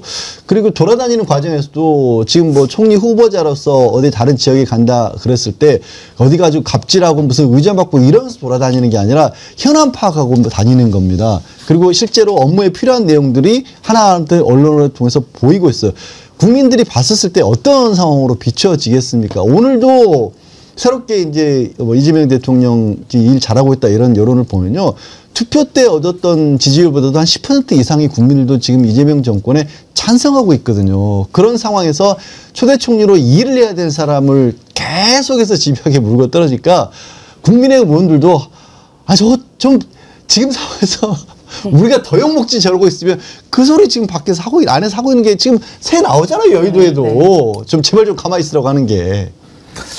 주진우가 검사 시절에 나이트클럽 했다는 거는 무슨 얘기예요? 그 울산에 그 가장 번화가인 동네가 있습니다. 현대백화점 있는 그쪽인데요. 그쪽에 나이트클럽이 있습니다. 그 나이트클럽의 대표가 주진우였어요. 그 건물에. 네, 건물에. 클럽의 대표가 아니라. 클럽의 대표가 그 건물의 주인이 주진우인데 아무튼 굉장히 목 좋은 데고 되게 유명한 나이트클럽이라고 해요. 그런데 검사 시절에 그걸 보유했으니까 나이트클럽에는 모든 나이트가 그런 건 아니지만 소위 일부에서 뭐 어떤 범죄가 조금 불법이 있으면 조금씩 봐주고 이런 거 있잖아요. 뭐 잘 아는 경찰이라던가 일선 뭐 검사라던가 알면. 그래서 그런 의혹도 있습니다. 그 본인 검사 시절에 본인 소유한 건물에 일부의 뭐 문제나 불법이나 이런 비리가 있는 것들을 덮어준 거 아니냐라는 그런 루머도 있다. 뭐 우리가 상식적으로 생각하기에 나이트클럽 주인이 여기 건물 주인이 검사야 뭐 그랬을 거 아니에요? 그런 가능성도 있죠. 그러니까 사실은 이제 그런 많은 재산들이 있음에도 불구하고 본인은 거기서 소명을 제대로 안 하잖아요. 예를 들어서 김민석 후보자에서 그렇게 공격을 하려면 본인이 떳떳하고 깨끗해야 되는 거 아닙니까? 뭐 묻은 겨가 뭐 묻은 겨를 나무란다고 그런 속담도 있잖아요. 아니 예를 들어서 본인이 만약 공격을 하면 본인의 재산에서 명명백백하게 밝혀야죠. 지금 보면 그 밝히라고 그러니까 뭐라고 그러냐면 돈 있는 게 죄냐. 70억 있으면 질문 못하냐 이렇게 얘기하는데요. 본인 공직자예요. 일반인도 아니고요. 국회의원이란 공직을 수행하고 있는 사람이에요. 그러면 국민들이 의심을 갖고 의혹을 품고 있고 문제를 제기했으면 당연히 그건 공개해야 되는 거죠. 본인은 싹 빠져나가면서 국무총리만 그럼 검증 대상이에요? 국회의원은 검증 대상 아닙니까? 그런 논리가 어디 있어요 세상에. 국회의원도 고위공직자고요. 국회의원도 재산 공개에 대해서 문제가 있다면 해명해야 될 의무가 있는 거예요. 국민 앞에. 본인은 싹 빠져나가면서 김민석 후보자에 대해서만 그런 공격을 해야 되니까 국민들이 볼 때는 이게 말이 안 된다고 주장을 하는 거예요. 정필성님께서요. 최진봉 교수님 신비복숭아 드시고 화 푸세요. 좀 이따 먹겠습니다. 예, 드셔보세요. 저도 지금 진행을 하고 있는데 여기서 향기가 솔솔 나네요. 예. 내일은 벼락부자님이 재밌는 글 주셨어요. 그나마 주진우가 나름 제일 깨끗하다고 생각해서 국진당에서 주동자로 내보낸 거 아닐까요? 진짜. 그러니까 오죽하면 주진우를 법무부 장관으로 추천한다라는 얘기까지 나옵니다. 해서 너도 한번 털려봐라. 너도 이제 검증 한번 받아봐라 라는 이야기가 그래서 나오는 거고요. 재산 갖고 얘기를 하는 게 아니라 재산의 형성 과정이 불투명하고 뭐 물려받은 이런 과정도 좀 깨끗해 보이지 않다라고 의문을 제기하니까 너부터 잘해라 라는 이야기를 하는 거죠. 네. 예. 그리고 또 지금 국정기획위원회가 각 부처별 업무 보고를 받고 있는데 검찰 보고 받으러 갔다가 아주 단단히 혼을 내더군요. 아직 정신 못 차린 거죠. 그 내용은 오늘 2부에 국정기획위원회 정치행정분과에서 지금 활약을 하고 있는 박균택 의원 나오시니까 자세히 물어보기로 하고, 오늘 1부 마지막으로는 당내 문제, 민주당 대표 관련된 거 좀 잠깐 짚어보지요. 오늘 박찬대 전 원내대표가 출마 선언을 했는데 이제 그러면 정청래, 박찬대 양자 대결 구도로 가지 않느냐 이렇게 볼 수 있습니다. 근데 임세현 대변인님, 네. 둘 다 이제 친명으로 유명한 사람들 아닙니까? 그러면 이제 누가 찐명이냐 뭐 이렇게 놓고 싸우게 되는 겁니까? 아니, 그러니까 지난번 원내대표 선거 때도 그렇고 예. 다 너무나 일도 잘하시고 능력이 있으신 분이고 또 이재명 정부를 만드는데 공이 혁혁하신 분들이라서 또 우리 당원들은 또 행복한 고민에 또 빠졌습니다. 그래서 지금 뭐 정청래 의원도 이재명 당대표 1기 시절에 같이 수석 최고도 하셨고 그 당시에 뭐 박찬대 그 지금 의원님도 같이 최고위원 같이 하셨고 또 2기 체계에서는 박찬대 의원님이 같이 원내대표 하시면서 이재명 그 당시 대표와 이제 합을 또 잘 맞고 또 정청래 의원이 또 법사위원장도 잘 수행하시고 해서 우리 당원들이요 또 이번에 또 어떻게 뽑아야 되나라고 많은 고민에 또 휩싸였습니다. 그러니까 어느 분이 돼도 이재명 정부와 함께 호흡을 맞춰서 잘 해내실 거라고 보고요. 또 원내대표 선거도 그렇지만 당대표 선거도 어떻게 보면 당원들 또 축제가 또 이루어지는 거라고 봅니다. 아마 이재명 대통령께서도 그 누가 돼도 함께 호흡 잘 맞추면서 국정 운영 파트너로서 잘 협력하지 않을까 그렇게 판단하고 계실 것 같습니다. 최진봉 교수님 보시기 어떠세요? 이렇게 되면은 전당대회가 조금 분위기가 가라앉을까요? 아니면 더 뜨거워질까요? 제가 볼 때 좀 뜨거워지지 않을까. 그러니까 제가 뜨거워진다는 얘기는 무슨 말이냐면 사실은 지금 좀 제가 우려하는 거는 내부적으로 당원들 사이에 이제 서로 이렇게 좀 공격하는 모습을 보이고 있어요. 그래서 이제 그런 점에서 제가 뜨거워진다는 표현을 쓴 겁니다. 그래서 뭐 누가 되든 저는 뭐 우리 임세현 소장도 얘기했지만 이재명 대통령 정부와 또 잘 이렇게 당정 간에 협조해서 잘 할 거라고 생각합니다. 누가 뭐 우월을 따지기 어렵다. 저는 그렇게 보고요. 그런데 이제 이게 축제가 되면 좋은데 이게 지금부터 막 이제 서로 공격하고 막 이래서 그게 좀 아쉬워요. 뭐 예전에 했던 말 가지고 또 이제 문제 삼고 또 누가 더 가깝냐 이거 가지고 문제 삼고 이러면 이게 이제 당정 간의 갈등의 요소로 발전할 수 있고 민주당에 대한 실망감이 커질 수 있거든요. 그래서 지지하는 분에 대해서만 홍보를 열심히 했으면 좋겠어요. 저는 그러니까 상대 후보에 대해서 공격을 하고 예를 들면 제가 뭐 그냥 단적으로 얘기하면 지금 현재가 중요한 거잖아요. 뭐 몇 년 전에 몇십 년 전에 뭐 얘기했다 이거 가지고 공격을 해버리면 그러면 이제 자유로울 사람이 없는 거예요. 누구든. 그래서 이런 모습으로 가는 건 저는 바람직하지 않다고 보고 그래서 이게 너무 과열되는 양상으로 가는 것 같아 좀 우려와 걱정이 좀 있습니다. 저는 개인적으로. 그래서 민주당이 분열되는 모습이나 아니면 이 문제 때문에 서로 갈등의 요소로 비춰지는 거 절대 도움이 안 된다. 이재명 정부의 성공을 위해서라도 그건 좀 자제했으면 좋겠다는 말씀을 드리고 싶습니다. 박찬대 전 원내대표가 출마 선언을 했는데 오늘 아침 라디오 방송에 출연했지요. 한번 들어볼까요? 나는 정청래 의원은 스타 플레이어 같은 느낌이 들어요. 스타 플레이어? 골게터라고도 이야기를 했죠. 개인기가 아주 뛰어나고 그다음에 정치적 식견이라든가 실력도 대단하고 당정대가 하나가 되고 원팀이 되어야 되는데 제가 원내대표를 하게 되면서 사실은 돕는 서번트 리더십을 많이 보였고 사람들의 강점을 사실 다 살려냈기 때문에 그 원팀 정신으로 해나가야 된다. 물론 입법부의 역할이 기본적으로 정부에 대한 견제가 있겠죠. 하지만 국민의 기대를 한 몸에 받았기 때문에 이번에야말로 반드시 성공하는 이재명 정부를 만들어야 된다. 그래서 저는 당정대 관계를 원팀 수준으로 만드는 게 첫 번째다. 좀 이렇게 생각이 되고요. 깃발은 먼저 정청래 의원이 꼽았는데 지금 이제 박찬대 의원이 출마 선언을 오늘 했습니다. 그러면서 사람들이 나가라고 하니까 이렇게 했는데 이런 경우에는 양절 변호사님 누가 더 유리한 걸까요? 아직 시간이 많이 남아있지 않습니까? 예. 사실 지금 8월 2일 날 지금 예정이 돼 있는데 아직 7월도 되지 않는데도 불구하고 이렇게 굉장히 뜨거워졌어요. 좋게 말하면 국민들 특히 이제 민주당 지지자분들의 정치에 대한 관심이 그만큼 높다라는 것이고요. 자칫 잘못하면 이제 지금 아까 두 분이 걱정하셨던 것처럼 너무 과열될 거와 걱정도 하는 겁니다. 근데 저는요, 이것도 그냥 행복한 고민인데 한 가지 이런 거가 있는 것 같아요. 윤석열 때문에, 다른 것도 아니고 윤석열 때문에 이 민주당 범 진보 진영 지지자들 사이에 트라우마가 생긴 게 있어. 배신자 트라우마가 있습니다. 그런 세상에 저런 짓거리를 하는 인간이 있을 줄 몰랐는데 거기에 또 이제 일부 정치인들이 지난 대선 치르는 과정에서 보여줬던 모습이라다 이런 것 때문에 그런 트라우마들이 계신데 아까 최민용 교수님 말씀하신 것처럼 현재의 어떤 모습을 잘 봐줬으면 좋겠고요. 그래서 이제 정청래 후보도 이제 후보라고 해야겠네요. 정청래 후보도 박찬대 후보도 서로에 대해서 아끼고 장점을 얘기하고 있고 누가 돼도 잘하실 겁니다라는 얘기를 하고 있어요. 그리고 지금 그런 부분에 대해서 일정 부분 공감하는 분들이 훨씬 더 많을 거라고 생각을 하고 두 분을 보면서 이제 아까 지금 얘기하신 것처럼 어쩔 수 없이 상황 자체가 비상시국 아닙니까? 다른 때와 다르게 이 지금 대한민국이 맞이하고 있는 국난 자체를 극복해야 되기 때문에 다른 때보다도 당과 대통령실과 정부의 협력이 굉장히 필요한 시점이니까 그럼 누가 그거를 더 잘하실 수 있겠다라는 거를 앞으로 남은 기간 동안에 이제 두 분이 말씀하시는 거 듣고 선택하시면 될 것 같아요. 왜냐하면 걱정도 있어요. 지금 국민의힘이라 아니면 일부 뭐 극우 유튜버들도 그렇고 최근에도 뭐 이런 뭐 리박스쿨 같이 온라인 그 여론 조작하는 사람들에 대한 내용도 많이 보도가 되지 않습니까? 그런 사람들 없어지지 않았거든요. 혹시라도 지금 민주당 내에서 어떤 갈등이라든가 이런 게 있으면 그런 사람들이 끼어들어서 막 이렇게 부추겨가지고 분란을 일으키려 하는 움직임도 충분히 있을 수 있거든요.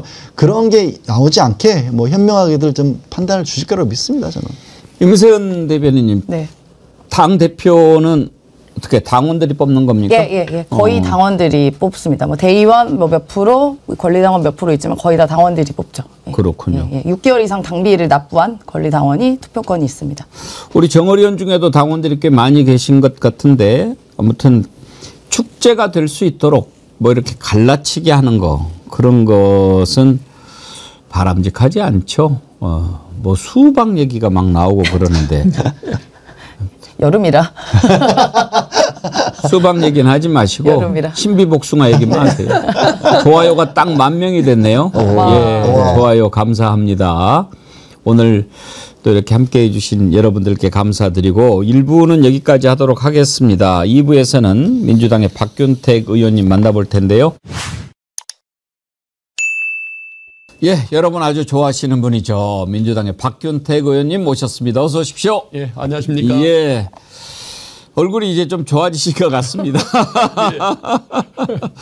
오늘 좀 뵙고 싶었는데 여쭤보고 싶은 게 많거든요. 예. 먼저 지금 국정기획위원회 예. 정치행정분과에서 활동하고 계시지 않습니까? 예, 그렇습니다.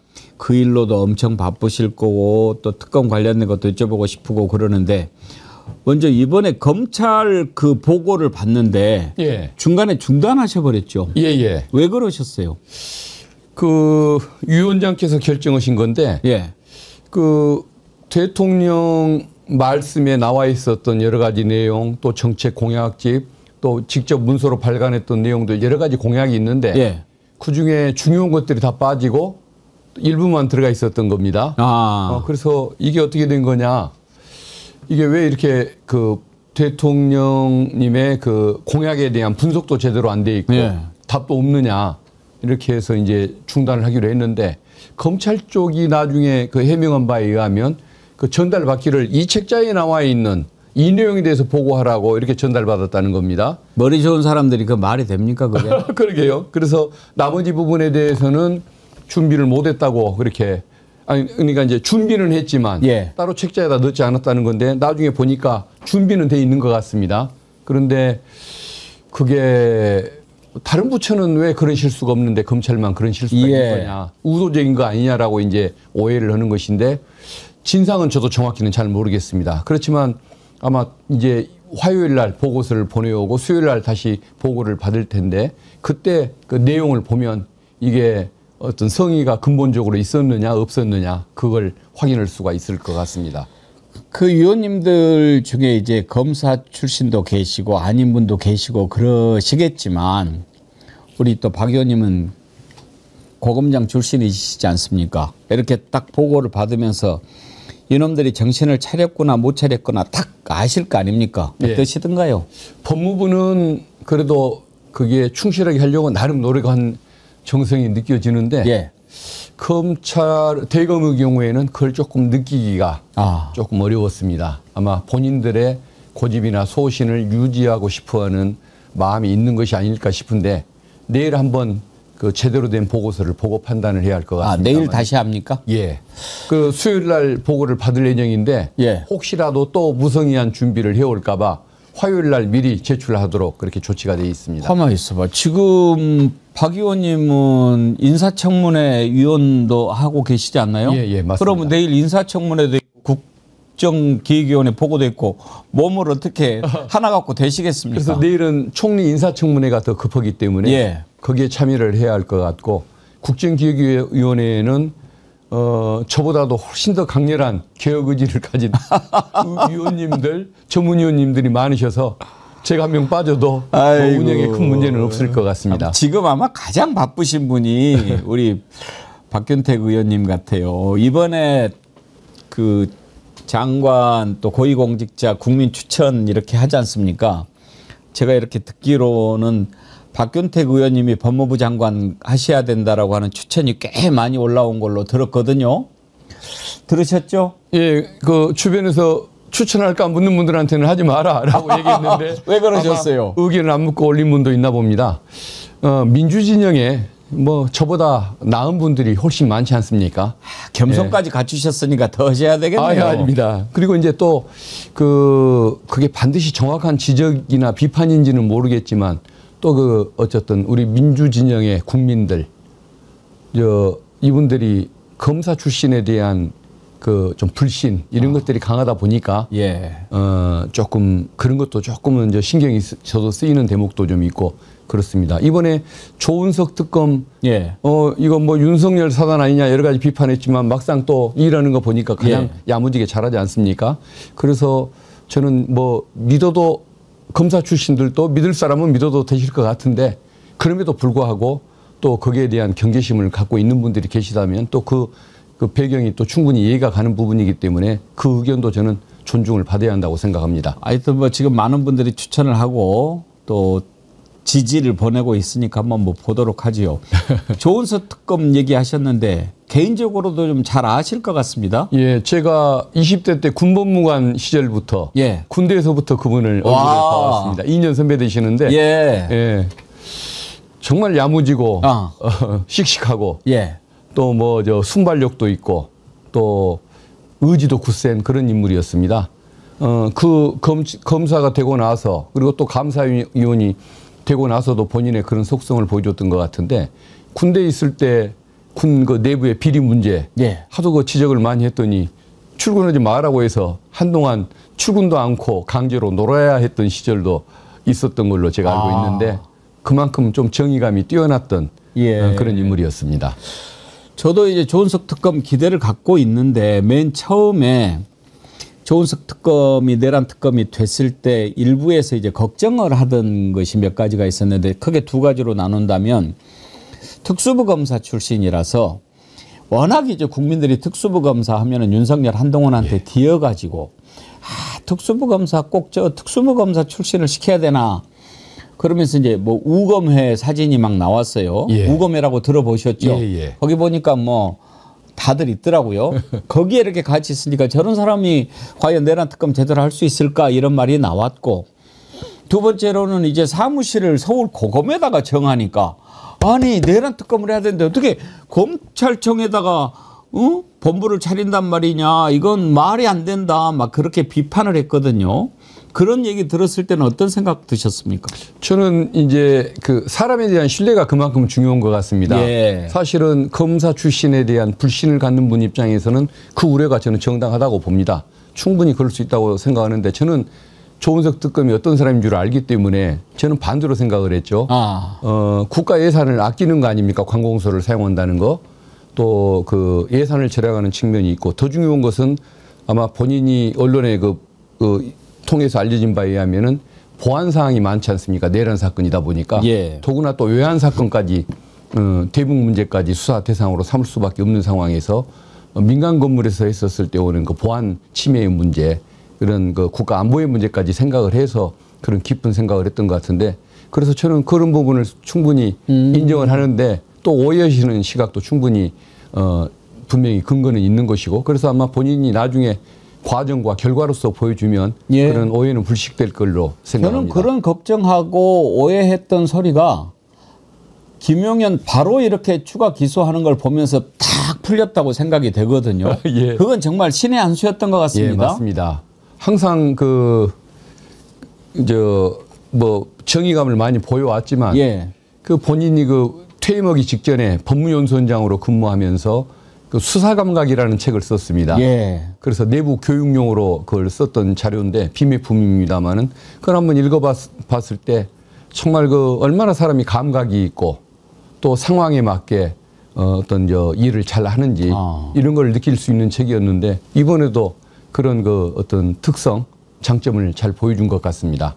수사 그 준비 기간 20일 중에 6일만이었으니까 6일만이었겠죠 아마. 그래서 14일을 포기를 하고 그 김용현을 기소하는 이런 모습들은 정말 믿음직한 모습이었다고 봅니다. 김용현이가 준비 기간에 기소한 건 불법이다 막 이렇게 따지고 달라드는데 그거는 말이 안 되는 거죠? 예. 준비 기간은 20일이 아니고 20일 이내에 활용할 수 있다고 돼 있기 때문에 본인이 포기하는 것은 얼마든지 본인의 자유입니다. 그렇군요. 예. 그러니까 다 그런 걸 미리 계산을 한 거라고 봐야죠. 예, 그렇습니다. 조은석 특검을 따르고 존경하는 후배 검사들이 많이 있습니까? 예, 그렇습니다.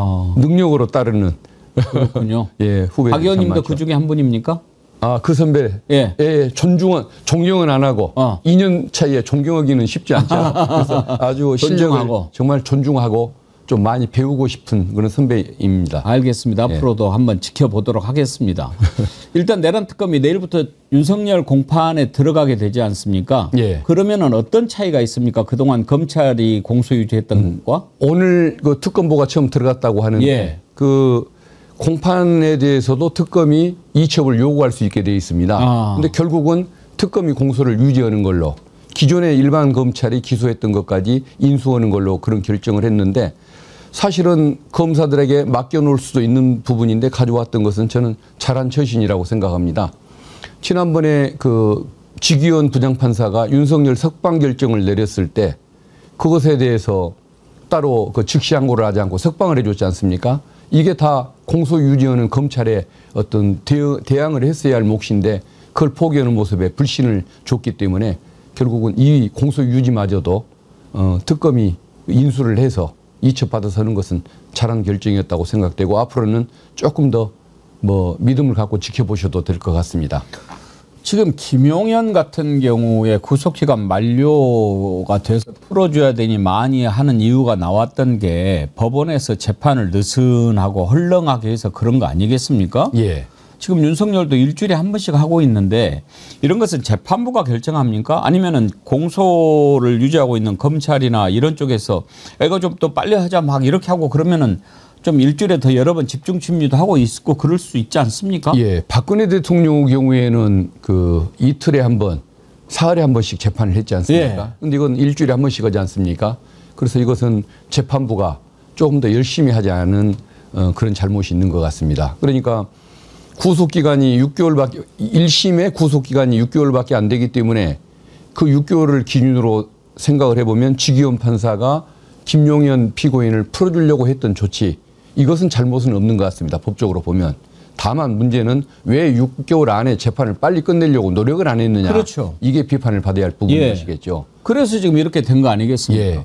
오늘 지금 실질 심사를 오늘 하는 거죠? 예, 맞습니다. 어떻게 예상하십니까? 아마 당연히 발부를 할 겁니다. 아마 지기현 부장이 윤석열 피고인 석방할 때 그리고 또 재판을 좀 느슨하게 진행하는 이런 과정들 또 뭐 카메라 촬영도 초창기에 불허하고 이런 장면들 때문에 불신을 많이 받아왔고 또 비판을 받고 있는데 이런 상황에서까지 분명히 김용현을 풀어주지 않을 수 있는데 풀어주겠다고 본인이 그런 기각 결정을 하면 아마 그 재판부는 존속하기 어렵다고 봐야겠죠. 아마 국민의 눈이 무서워서라도 아마 당연히 합리적인 결정을 할 것 같습니다. 김용현 입장에서는 예상치 못한 그런 망치를 맞은 느낌일 텐데 지난번에 지기현이가 보석 허가했을 때 아이고 그러면 그때 보석 받을 걸 그렇게 후회하고 있겠죠? 예, 후회할 겁니다. 그때 만약에 보석으로 풀렸으면은 이렇게 안 됐을 수도 있죠. 예, 지금 저 밖에 돌아다니고 있었겠죠. 물론 특검이 또 기소를 해서 다시 잡아들여달라고 신청을 했을 것이긴 한데 그래도 잠시라도 석방 기간을 가질 수 있었던 것을 본인이 놓친 거라고 봐야 할 것 같습니다. 지금 뭐 거의 영장 발부될 거다 이렇게 말씀하셨는데 어떻게 해서든지 발악을 하느라고 재판부 기피 신청도 내고 그랬더라고요. 그런 건 택도 없겠죠? 예, 맞습니다. 지금까지 그러면 재판을 왜 받아왔습니까? 6개월 가까이 느슨한 재판을 받을 때는 좋아하다가 이제 와서 불신한다고 저는 재판 기수를 부린다는 것은 좀 상식이 용납하지 않는 부분이고 법원도 그것은 받아들일 수가 없는 그런 신청일 것 같습니다. 그러면 똑같은 논리로 내란 특검이 당장 윤석열에 대해서도 여러 가지로 지금 추가 기소하고 재구속시킬 만한 이유 사유가 많이 있지 않습니까? 예. 기대해봐도 될까요? 저는 당연히 해야 하는데 예.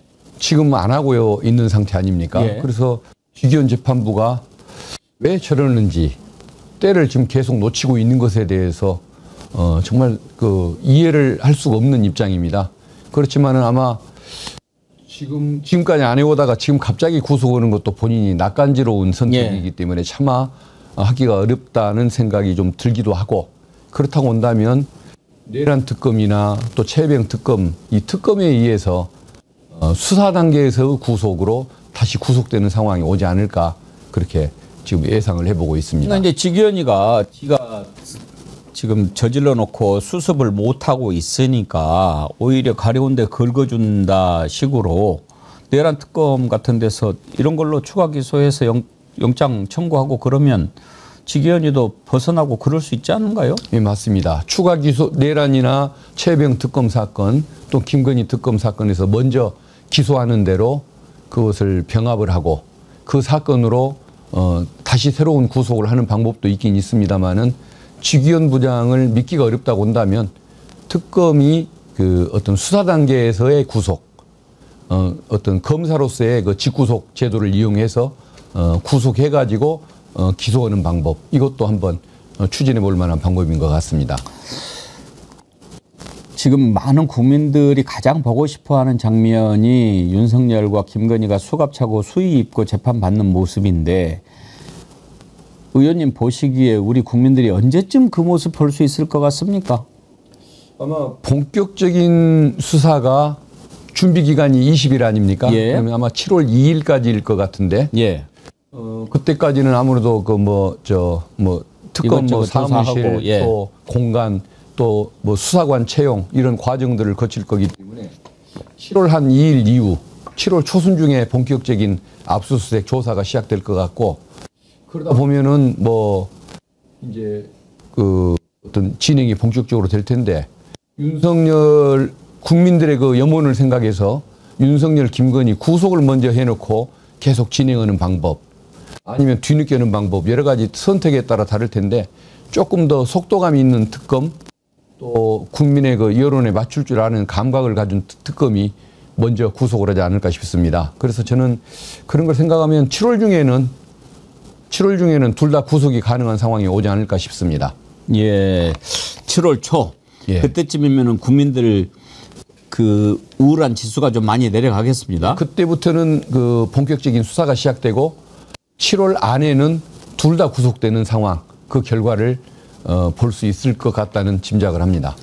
알겠습니다. 지금 참 이렇게까지 온 게 검찰이 너무나 엉터리로 했기 때문에 그런데 다시 국정기획위원회로 돌아가가지고 정말 검찰이 다시 거듭나야 되지 않습니까? 그 이한주 국정기획위원장이 한 얘기를 들어보면 검찰이 정말 얼마나 엉터리로 했는지 우리가 알 수 있는데 그 내용을 한번 잠깐 들어보고 갈까요? 예. 예. 윤석열 검찰정부의 폭주가 이재명 국민주권정부를 낳았습니다. 이는 검찰에 대한 주권자인 국민의 심판이라고 생각합니다. 국민은 검사에게 불의의 어둠을 걷어내는 용기, 오로지 진실만을 따라가는 공평함을 요구하고 있습니다. 현실은 권력의 행배에 따라 주가 조작 녹음 파일이 없다가 나타나기도 하고 대통령 영부인의 호출에 어디든지 달려가는 그런 모습을 보여주기도 하셨습니다. 검사들의 목소리는 검찰권의 오남용으로 정의가 왜곡되고 국민이 고통을 받을 때가 아니라 검찰권을 사수할 때 비로소 터져나왔습니다. 검찰은 지난날의 과오를 반성하고 국민의 눈높이에 맞추어 환골 탈퇴할 때가 되었다고 생각합니다. 예, 녹음 파일이 없다가도 나타나기도 하고 그렇게 얘기를 하셨는데 예. 저 자리에 검찰에서는 누가 나와 있었나요? 대검 기조부장과 예. 다른 그 부서의 기획관, 주무관장들이 나와 있었습니다. 왜 검찰총장은 안 나옵니까?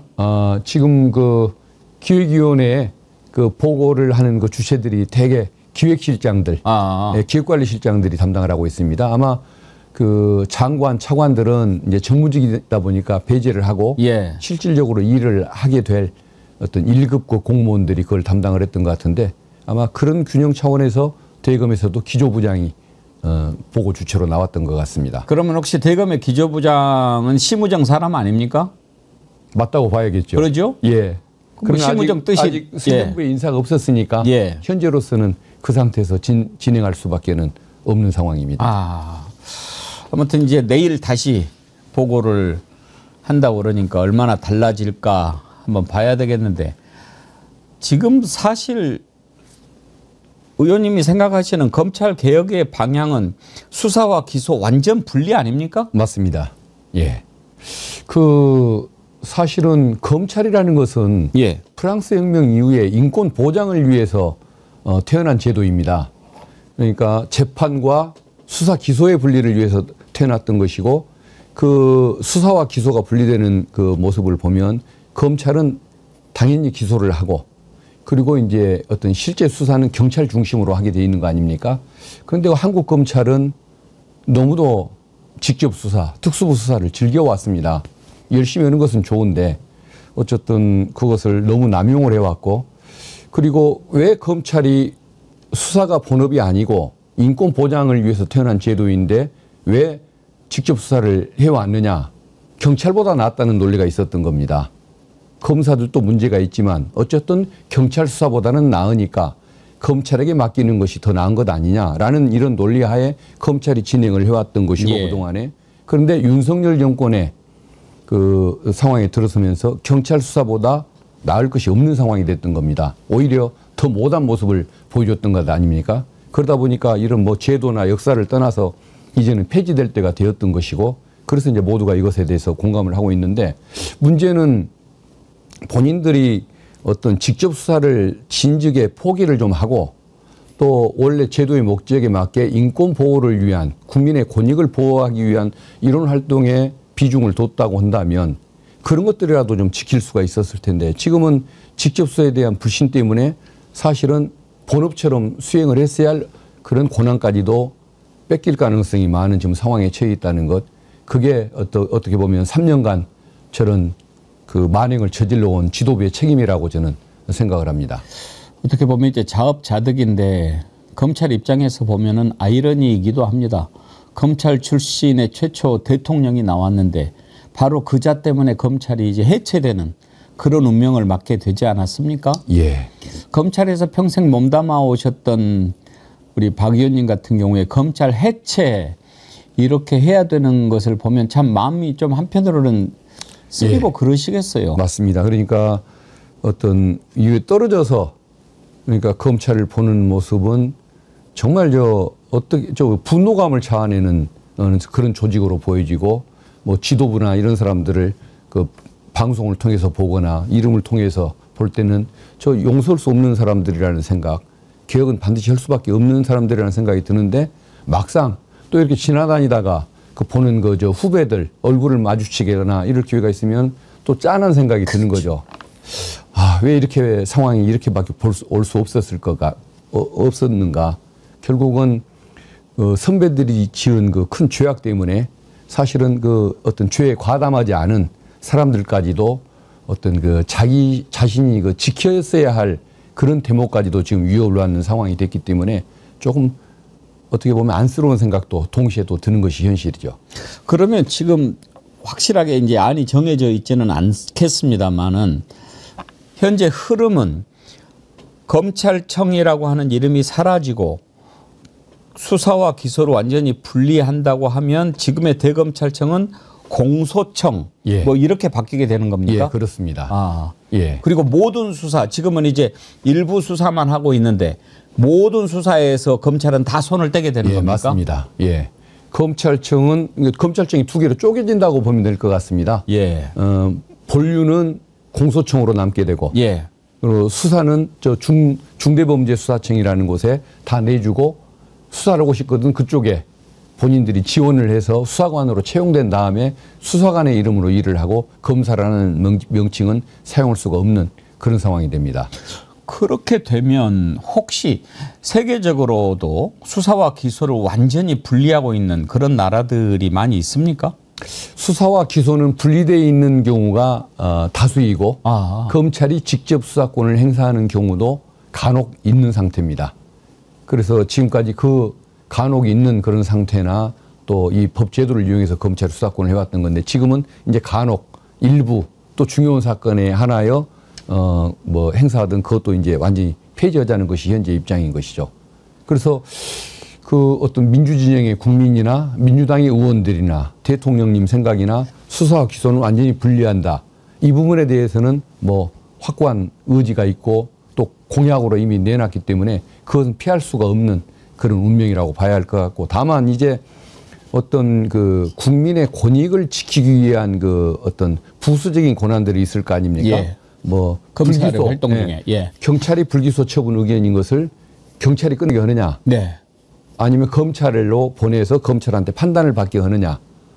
또 뭔가 인권 그 절차에 경찰이 그 문제가 있다라고 뭐 진정이 제기될 때 그것을 검사로 하여금 살필 기회를 주느냐? 감독자의 지위를 인정할 것이냐? 아니면은 그것조차 인정하지 않고 그 국가수사위원회라고 하는 감독기관의 총리실 산하에서 그것을 판단하게 할 것이냐? 지금 이런 부분들이 나중에 좀 쟁점이 되고 다뤄질 것 같습니다. 근데 이 부분은 아직 공약으로 뭐 명백하게 나와 있지도 않고 정부의 의견이 또 당론이 확정된 바는 아니기 때문에 논의는 더 하긴 해야 할 텐데 다수의 의견은 그 검찰청에는 아무것도 남겨서는 안 된다라는 이런 의견이 강해서 과연 그런 옛날에 당연하다고 생각했던 이런 것들을 검찰이 지킬 수 있을지는 아마 우리 내부 논의를 더 해봐야 판단이 가능할 것 같습니다. 사실은 검찰이 이렇게까지 잘못하지 않았으면 수사를 완전히 분리하는 것이 좋은지 거기에 대해서는 좀 이견이 있을 수는 있다고 봅니다. 그러나 이제 우리 헌법에 기소는 검사가 하도록 되어 있기 때문에 헌법을 바꾸지 않는 한 완전히 기소까지 뺐을 수는 없는 거고 수사라도 일단 분리를 해서 지금 하자 이런 거 아니겠습니까? 전체적인 틀로 봐서 만약에 헌법 개정까지 이루어진다고 한다면 어떤 것이 가장 바람직한 검찰의 형태가 될까요? 그것은 지금 현재 검사가 기소권을 행사하는 것은 세계 만국의 공통된 제도라고 보면 될 것 같습니다. 그리고 우리 헌법에 의해서 보장되는 것이 영장 청구권. 그러니까 경찰이 직접 청구를 못하고 검사의 손을 거쳐서 판단을 받도록 헌법이 규정하고 있는데 이 두 가지 이게 지금 이제 핵심적인 권한인데 기소권을 검사가 갖는 것은 세계 만국의 어떤 공통된 제도라 손댈 일이 없을 것 같고 헌법을 개정한다고 한다면 과연 영장 청구권을 검사한테 인정할 것이냐 그건 아마 지금 분위기라고 한다면 아마 경찰의 손으로 넘어갈 가능성이 많을 것 같습니다. 영장 청구권도? 경찰이 알아서 하는 걸로. 지금 그런 상태로. 입법에 맡기게 되겠죠. 수사 주체에서. 국회의 그냥 입법적인 판단에 따라서 판단하게 여겼지만 경찰에게 줘야 한다. 이런 쪽으로 갈 가능성이 많은 지금 그런 상태라고 보여지고 나머지 이제 불기소 처분권을 누구에게 줄 것이냐 인권 감독자의 지위를 검사에게 줄 것이냐 아니면 행정부 내에서 알아서 해결하게 할 것이냐 이런 부분은 나중에 이제 입법사항이기 때문에 당과 또 정부와 또 국민 여론 이걸 봐가면서 결정을 해야 할 문제입니다. 엄청난 대변혁이 일어날 거다 이렇게 생각하면 되겠군요. 맞습니다. 알겠습니다. 이제 내일부터 김민석 총리 후보자 인사청문회 이틀간 실시가 되는데 지금 뭐 나오는 의혹이라고 하면은 뭐 재산 관련된 거 이것도 지금 주진우 의원 혼자만 저렇게 떠들어대고 있는 것 같고 그다음에 이번에 송원석 원내대표가 이재명 대통령 만나가지고 너무 좀 과하게 지금 행동을 하는 것 같다 이런 정도? 두 가지 말고 민주당에서 이제 말하자면 좀 디펜스를 해 주셔야 되잖아요. 뭐 좀 신경 쓰이는 부분이 있습니까? 그 어떤 뭐 국힘에서 많은 의혹을 제기하고 그러지 않습니까? 특히 주진우 의원. 그 부분에 대해서 어쨌든 김민석 그 후보자가 어쨌든 거기에 대해서 지금 해명을 계속 하고 있고 또 그 국회에서 다 소명을 하겠다라고 얘기를 하고 있기 때문에 그런 그 소명의 기회가 충분히 보장되도록 저희들은 노력을 해주고 또 이 어떤 그 정부의 성공을 위해서는 당연히 또 지키는 노력이 필요하지 않겠습니까?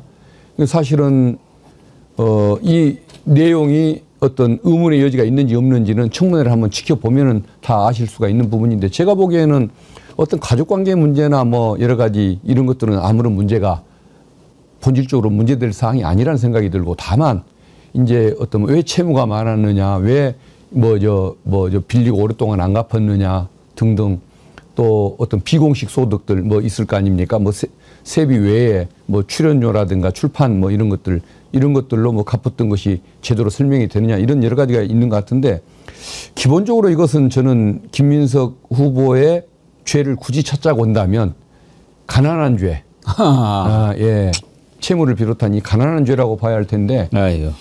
가난이 죄인 것은 맞습니다만은 그 가난이라는 것은 어떤 법적인 범죄도 아니고 도덕적인 범죄도 아니지 않습니까? 맞지 않죠. 현실적인 고통을 받는다는 예. 자기 운명상의 어떤 이런 고통을 우리가 죄라고 표현하는 것인데 그런 부분들은 좀 이해하는 시각으로 우리가 좀 봐줘야 하는 것이 아닐까. 예. 본인이 얼마나 그 힘든 과정을 겪고 왔겠습니까? 이제 그런 것들에 대한 이해가 좀 필요할 것 같고 국힘에게도 부탁을 하고 싶은 것이 사실 평상시와는 지금 다른 지금 우리 정부 아닙니까? 3년간 또 내란 6개월 동안 그 어떤 그 민생도 국힘 정부에 의해서 망쳐졌고 또 어떤 그 민주주의도 전 정부 또 국힘에 의해서 지금까지 망가진 것이 사실이기 때문에 이재명 정부가 좀 빨리 이런 어떤 민생 경제든 민주주의든 빨리 회복할 수 있도록 도와줘야 할 그런 의무감을 저는 느껴한다고 봅니다. 그것의 첫 번째 최고의 어떤 좀 조치가 총리 그 인준을 좀 협조를 해주고 예. 새 정부가 원만하게 출범할 수 있도록 도와주는 것 이게 필요하다고 보기 때문에 조금 뭐 가난을 너무 심한 죄로 다루지 말고 좀 협조할 것은 협조해 줬으면 좋겠다는 그런 바람을 갖습니다. 윤석열 때 한덕수한테 쏟아진 의혹에 비교하면 이건 뭐 의혹비라고 할 수도 없는데 그런데 궁금한 게요. 박 의원님 보시기에 주진우 의원은 왜 그렇게 하는 것 같습니까? 저는 좀 이해가 안 가는데 뭔가 예. 속셈이 있을 것 같습니다. 제가 보기에는 그 옛날부터 그분이 조금 무리한 얘기를 많이 합니다. 예. 이재명 대표가 그 무죄를 받던 날 뭐 실형이 선고돼서 법정 구속될 거라는 국회의원이 무슨 법정 구속이 되겠습니까? 택도 없는 그런 얘기를 예. 하고 그러는데 그때 저도 한번 생각했습니다. 왜 그럴까? 아마 본인의 지역구가 그 확고하게 보수 당을 지금으로 보면 어떻게 보면 수구당이라고 해야 할까요? 거기를 지지하는 성향을 가졌기 때문에 그 유권자들한테만 칭찬받으면 되지 전 국민의 판단은 필요 없다는 이런 잘못된 그 인식이 있는 것 같고 또 하나는 본인이 그 계속 이슈 뭐 해설을 해가면서 유튜브 그 구독자가 몇십만으로 늘어버렸습니다. 한 30만 가까이 되는 것 같은데 이런 것들을 그 너무 늘어난 구독자 컨텐츠 없이 그냥 이렇게 늘어난 구독자들에게 뭔가 만족을 드리고 그걸 유지하려다 보니까 좀 뱁새가 황새 걸음을 하느라고 조금 무리한 얘기를 저렇게 많이 하는 것 아닐까. 바로 그냥 오후에 들통날 얘기도 그냥 오전에 큰 소리를 치고 저런 모습을 보면 본인이 좀 너무 오바를 하고 있다. 그래서 그 두 가지로 저는 원인을 생각하고 있습니다. 그 말씀 듣고 보니까 예. 아하 그래서 그렇구나. 예. 그래서 저는 유튜브 구독자가 3만 명 수준인데 예. 3만 뭐 1,000명이든가 뭐 그럴 겁니다. 예. 조금 더 뭔가 좀 자극적인 얘기도 하고 생방송도 하면 예. 조금 더 늘어나지 않을까 하는 그런 희망은 있는데 예. 차마 그렇게 못하는 이유가 그걸 나중에 채워갈 자신이 없기 때문에 있는 만큼만 보여드려야지 절대 무리하지 말자. 우리 박균택 의원님 유튜브 이름이 뭡니까? 예, 박균택 TV입니다. 박균택 TV. 여러분들 박균택 TV 지금 여러분 많이 가서 좀 구독 좀 해주십시오. 예, 그렇게 해서 힘을 좀 실어주십시오. 예. 제가 부탁드립니다. 박균택 TV입니다. 아브라함님, 박균택 의원님 열일하시는 거 응원합니다 하면서 슈퍼챗도 함께 보내주셨고요. 만도리님, 검찰 출신 박균택 의원님의 역할이 많이 기대되는 현 상황입니다. 많은 수고에 감사드립니다. 그렇게 격려 문자 보내주셨습니다. 고맙습니다.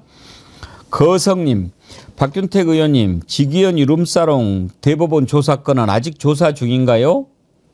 혹시 이건 어떻게 됐습니까? 예, 법원에 좀 확인을 해봐야 하는데 예. 그동안에 법사위가 안 열려서 행정처장 상대로 질의할 기회를 못 가졌습니다.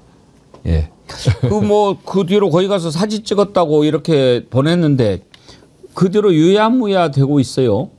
아마 법원에서 뭐 나름대로 진상을 무겁게 알고 아마 뭐 조사를 진행할 걸로 믿고 있습니다.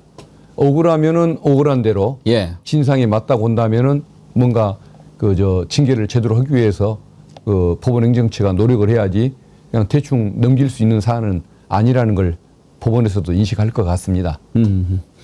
오늘 아주 또 여러 가지 다양한 질문에 다 이렇게 시원시원하게 말씀을 해주셔서 감사드리고요. 벌써 우리 정의원님들 박균택 TV 구독 완료 바로 구독 박았습니다. 막 올라오네요. 감사합니다. 지금 얼마나 됐어요? 확 늘었습니까? 예, 오늘 말씀 감사드리고요. 끝으로 오늘 이제 박찬대 전 원내대표가 출마 선언해가지고 이제 정청래, 박찬대 두 분 싸움이 된 것 같습니다. 의원님들 같은 경우에 당원도 그렇지만 좀 신경 쓰이겠어요. 가까운 분들끼리 하니까. 마음이 아플 것 같습니다. 아니, 저는 박찬대 원내대표님 얼마나 안정적이고 책임감 있게 전국을 잘 이끌어줬습니까? 그리고 정청래 위원장님은 제가 소속된 법사위 위원장님인데 얼마나 정말 책임감 있고 야무지게 잘 싸워줬습니까? 정말 당의 최고의 자산인 분들이 두 분이 이렇게 경쟁에 나서니까 많은 의원들이 참 마음의 갈등도 느끼고 눈치도 많이 보일 것 같습니다. 참, 그 단일화 안 되나요? 그랬으면 좋겠습니다. 작년에 당대표 선거 때 이재명 대표님 사실상 한 분 나왔지 않습니까? 다른 분도 나왔지만 그때 심심하다고 생각했는데 그때가 좋았던 것 같습니다. 이번에 이렇게 두 분이 나오시니까 눈치도 보이고 근데 정말 저는 당부드리고 싶은 것이 뭐 어느 한편의 편을 들어가지고 막 상대를 공격하는 경우가 있던데 그건 아닌 것 같습니다. 정말 당을 위해서 최고의 전력과 어떤 능력을 보이신 두 분인데 지금 이 시기에 필요한 여당 대표가 누구인가 이 시각에서만 판단을 해 주셔야지 옛날 걸 뭐 안 좋은 일이 있었을 때 웃는 장면을 포착해서 이걸 막 공격을 한다든가 또 누가 누구 편이라든가 이런 식으로 하는 것은 좀 아닌 것 같고 정말 우리 초기에 이재명 정부 성공을 위해서 필요한 여당 대표가 누구냐 오로지 이 시각에서만 판단을 해 주시고 막 너무 심한 경쟁 갈등은 안 일으켜 주시면 얼마나 좋을까 생각이 듭니다.